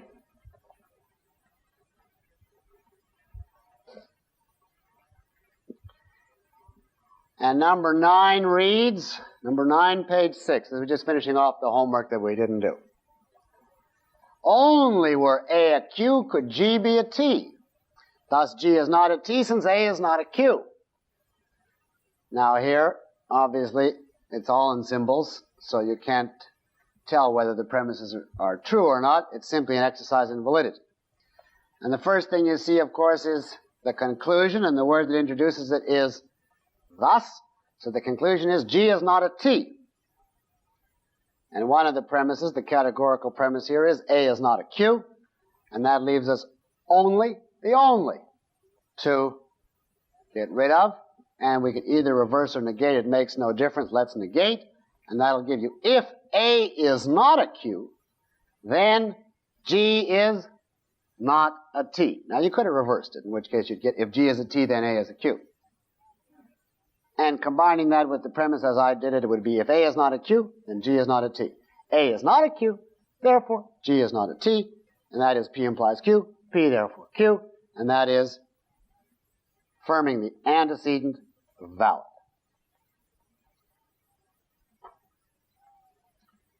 Now you see, there's the case where it's much easier to do as hypothetical. If you did this one as a standard, as a categorical, you can do any hypothetical as a categorical, or any alternative as a categorical, but it would come out to a horrible mouthful which would disguise the structure. It would come out something like this if you did it as a categorical. All cases of A not being Q are cases of G not being T. All this is a case of A not being Q, therefore all this is a case of G not being T. And that would have been valid. But you see, that is not very pleasant. All right, and now number 10, we have a pure hypothetical, one of these long ones. Can you validly conclude it? And let's just do it in order. This is the way I did it. If study, then learn course. That's straightforward. And the next one. Only if you graduate with honors and get a well-paying job have you done well in the course. Only if honors job, then done well. All right? Underscore the only to remember that it's there. And the next one, just reading them in order. You will be truly happy provided that you graduate with honors and get a well-paying job.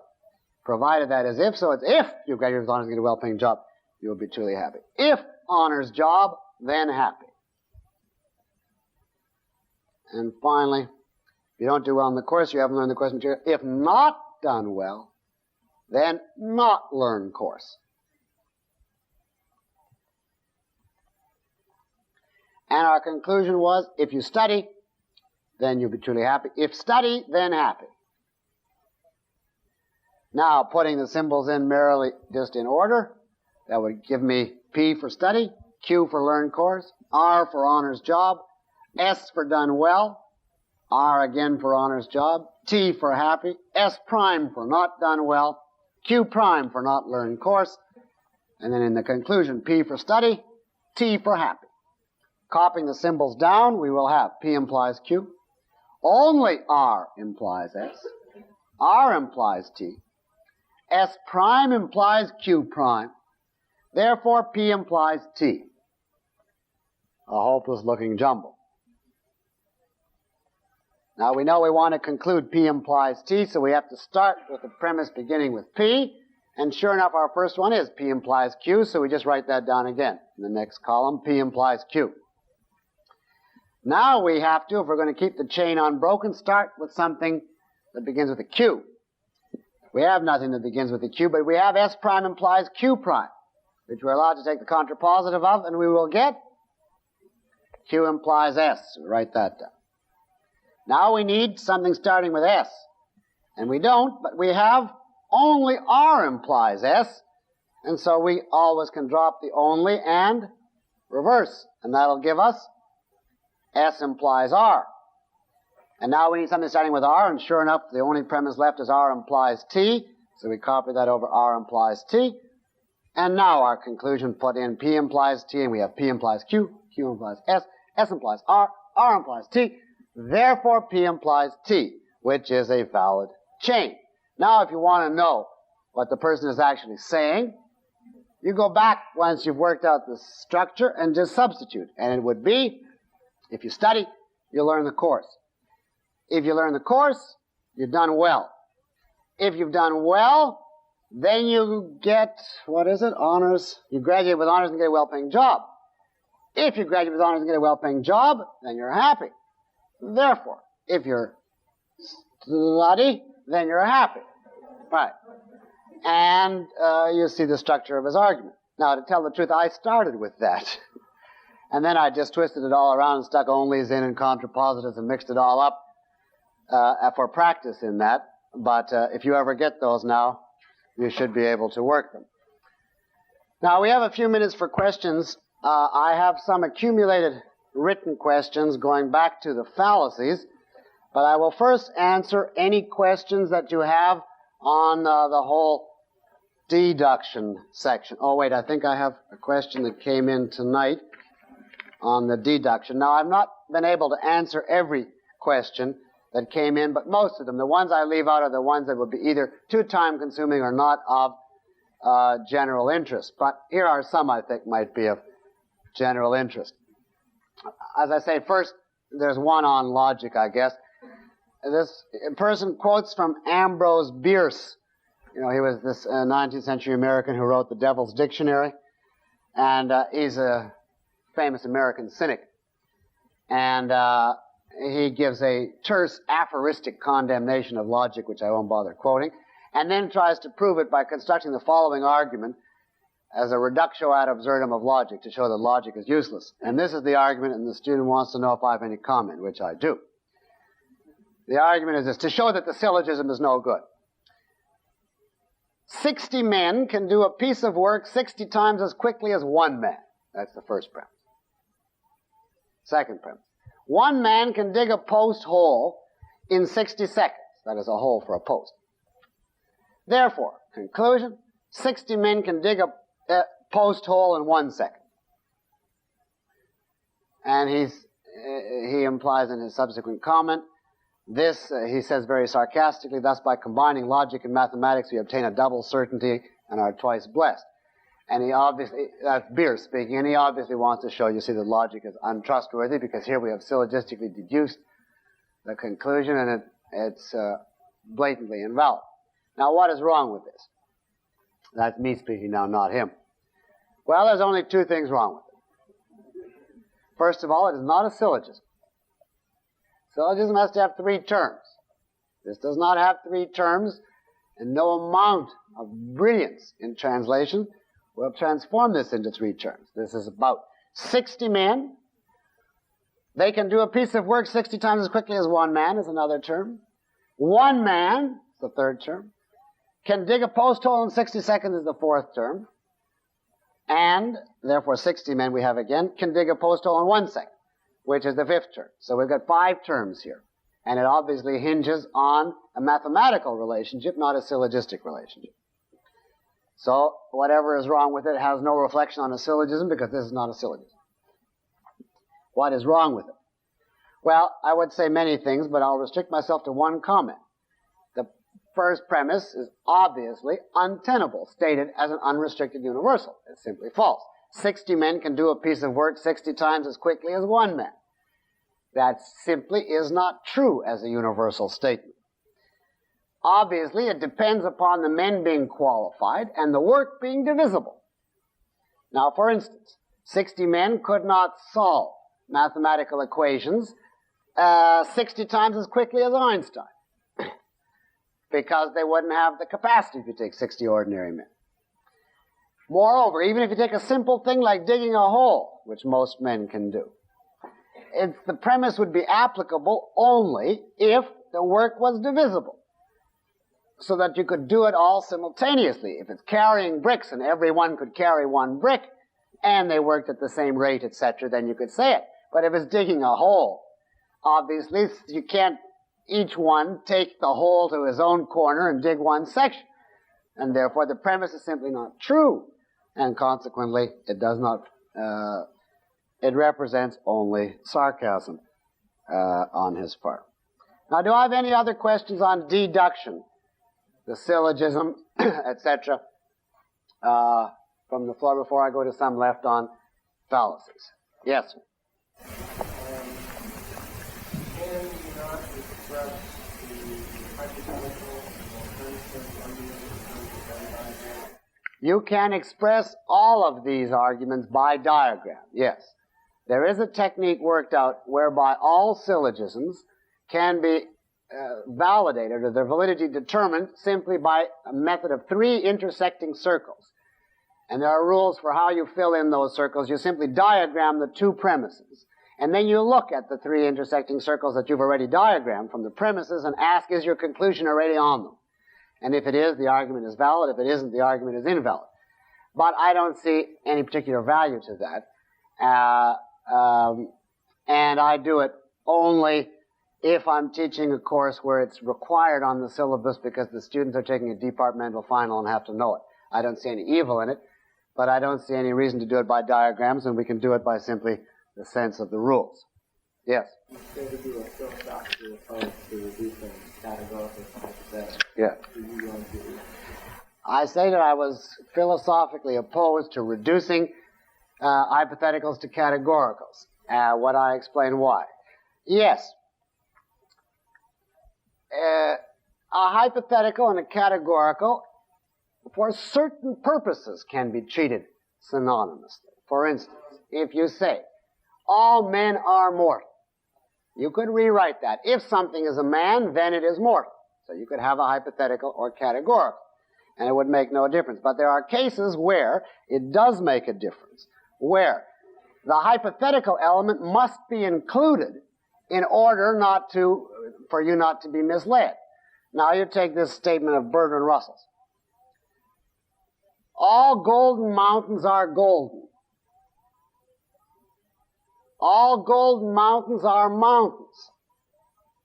From which he concludes, therefore, some mountains are golden, which follows from those premises.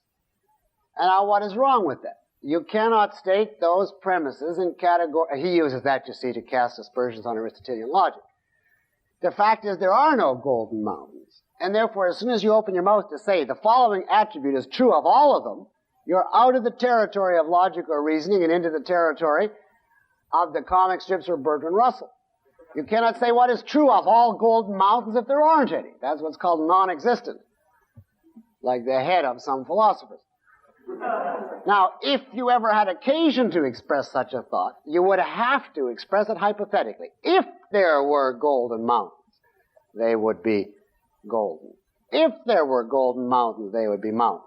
Then you keep the conditional, the proviso. I'm not saying there is any such thing, but if there were, then this would follow.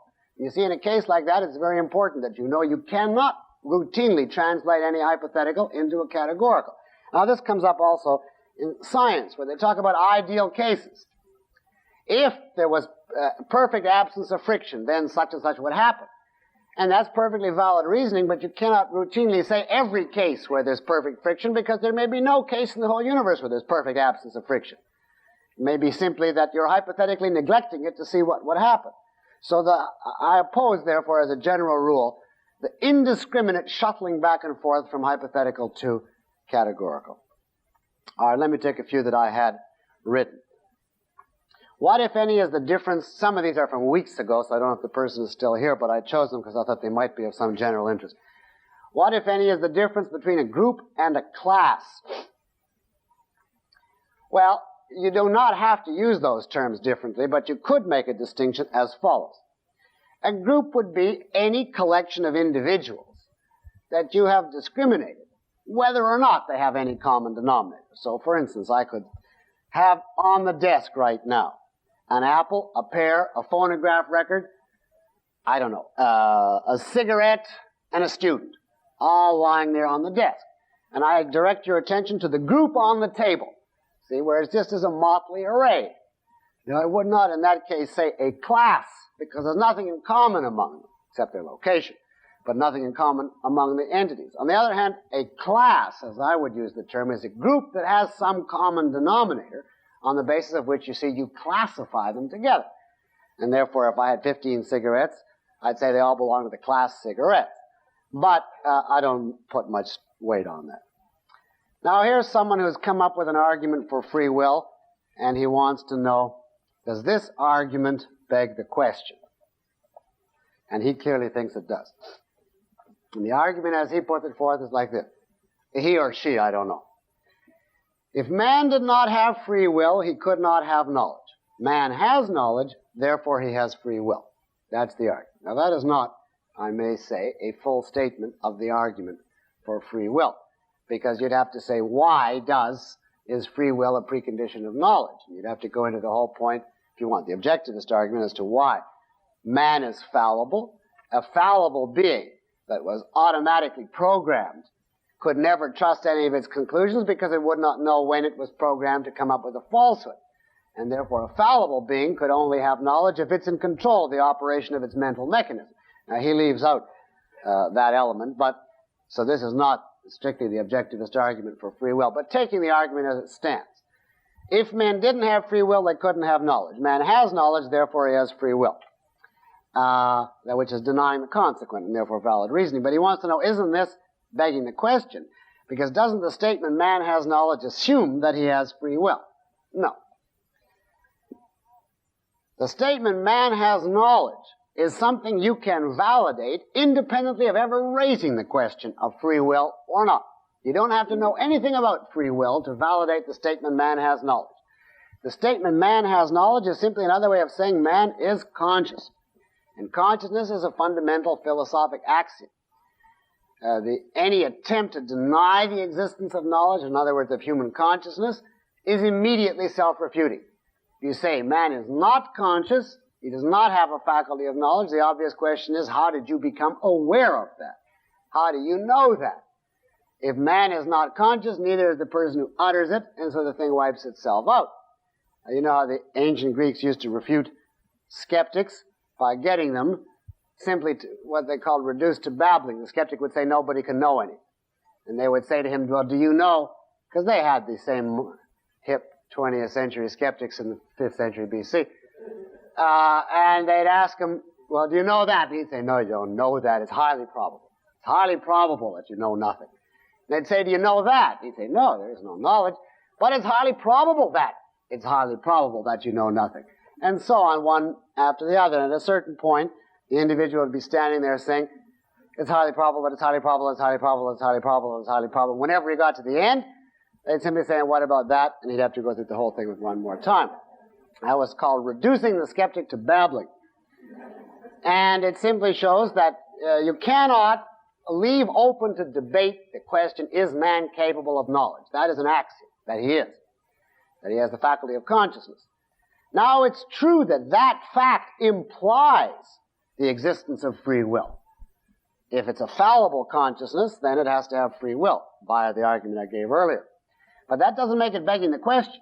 It would be begging the question, not if the premise implies the conclusion. In any valid reasoning, the premise implies the conclusion. It's begging the question if you have to know the conclusion in order to know the premise. And in this case, you do not. So that is not begging the question. Yes? If man has knowledge simply because he practices, not because he invalidated conclusions, does not conclude that a dog or a cat has knowledge? Do I say that a dog or a cat has knowledge? Certainly I do. They have perceptual knowledge. There's a distinction between perceptual and conceptual knowledge, but knowledge as a term is broader than simply conceptual knowledge. Otherwise, you'd have to say a baby is entirely ignorant, that is, devoid of knowledge, until he reached the stage of concepts. Well, how would he ever reach that stage? He just remains a tabula rasa, a blank tablet, for 2 years or 18 months, and suddenly one day opens his mouth and says, I want milk. It would be impossible. He has to acquire knowledge in perceptual form. So do not negate perception as a means of acquiring knowledge and as a form of knowledge. After all, if you know the objectivist theory of concepts, concepts are condensations of percepts. They are not a mystical superdimension.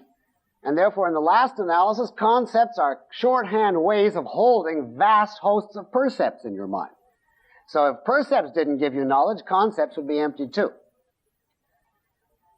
Would you care to comment on how ignorantium is used by the government to regulate businesses?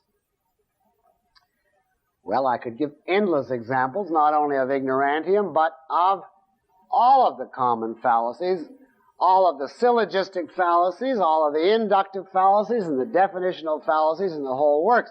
But to give you just one off the top of my mind, take the antitrust situation. Now, there is a law there that, in certain situations, if a number of businesses in the same field all charge the same price, they have what's called parallel business practices or parallel pricing practices, that is presumed to be prima facie evidence of a conspiracy. And the onus of proof is then on the businessmen to prove that they did not engage in a conspiracy. And if they can't prove that they did not engage in a conspiracy, the sheer fact of parallel business practices is supposed to prove that they did. Now, there's a blatant case for the demand of proof of a negative, where the onus of proof is completely reversed. Now, obviously, parallel pricing practices has no tendency by itself to establish even a prima facie case for conspiracy.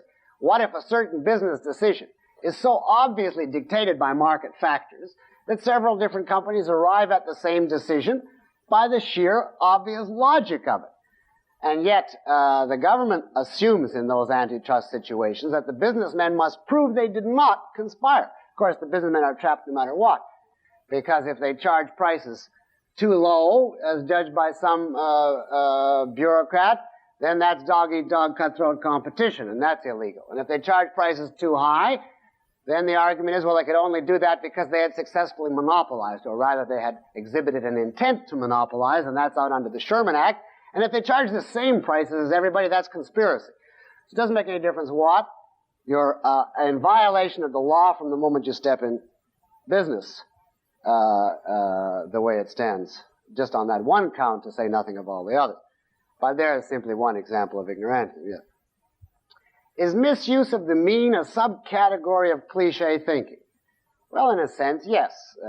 That the mean is always correct, that the middle of the road is always correct is a cliché, and you could look at it that way, but it is such a common cliché that it's commonly given a separate name, the misuse of the mean. Now, I have one profound metaphysical question, which I will conclude on, but before this goes all the way back to lecture 1, and then I'm actually caught up on the questions that I'm going to be able to cover, but I'll give you a chance if there's any from the floor before I take this one. Yes? You said that A and O propositions are contradictory. Yes. And one must be true, and one must be false. Yeah. What if there is no class? For example, all modern... No, I'll stop you right now. You asked me a question pertaining to a null class. A null class, for those of you who don't know, is a class that has nothing in it. It's empty. Well, I'd be sarcastic. Round squares is a good enough example of a null class. There aren't any. I was thinking of glamorous women's livers, but that doesn't make any difference. A null class. And he is raising an argument, the detail of which I don't want to go into, but the essence of it is that certain of the rules that I gave you of how you infer one proposition from another do not apply if you're talking about a null class, and that is true. But my reasoning from that would be the exact opposite of the moderns. Now, the moderns discover that in talking about null classes, Aristotle's rules do not always hold. They draw the conclusion from that shows how defective Aristotle was. I draw quite the opposite conclusion. I do not think there is any warrant whatever in talking about nothing. And anybody who says that his big discovery is that Aristotle's failure is he was good in talking about and giving us the rules for talking about existence, but when you get to talking about nothing, his logic didn't hold up, I think that is fantastic. Perverse and bizarre. Consequently, I do not recognize such a thing as a null class. The closest I would come to recognizing it is to say, there may be cases where you do not know whether a thing exists, or you want to hypothesize simply an isolated aspect, like that pure absence of friction. If that's the kind of case it is, use a hypothetical, which Aristotelian logic perfectly permits you to do. If there were such and such, this would then follow. But you can't criticize Aristotle on the grounds that when you talk about nothing, his rules didn't hold up. So that whole business I regard as simply a typical modern perversion. Now, I'll conclude with this one question. The question really is, what is the relationship? I won't read the whole question, but in essence it comes to, what is the relationship between the axiom of existence and the axiom of identity, which goes all the way back to the very opening lecture. Now, this is clearly a question about, to me, qua objectivist, because you would not, this is now a philosophic rather than a question narrowly of logic. The objectivist answer to that is that existence and identity are two aspects of the same one fact. And therefore you could not say that either of these is more basic than the other, because in fact they are mutual corollaries of each other. There are two ways of looking at the same fact. If I say about something, it is, which is the minimal utterance you can make, that statement contains both the axiom of existence and the axiom of identity. It is. The is gives you the existence. It is. But you can't just have, well, this is a good tie into the null class. You can't have a zero, which is. It has to be the it, which is. And the it means something, a thing with a nature, a thing with an identity. So in the very minimal statement, it is, you have existence and identity. The central concept there is really the concept of something. A something has to simultaneously be something, that is, has to have identity, and it has to be something. If it isn't, then it isn't. If it doesn't exist, it's nothing. So the concept something includes in it existence and identity. And therefore, when we separate and say one axiom is existence exists, what is, and one axiom is a thing is what it is, those are not actually two independent facts. They are two aspects of the same one fact. Namely, what is what it is. And it's just separating to get the aspects of it is and it is. Something is. Okay, we'll draw the line here, and next week we will start definitions. Thank you.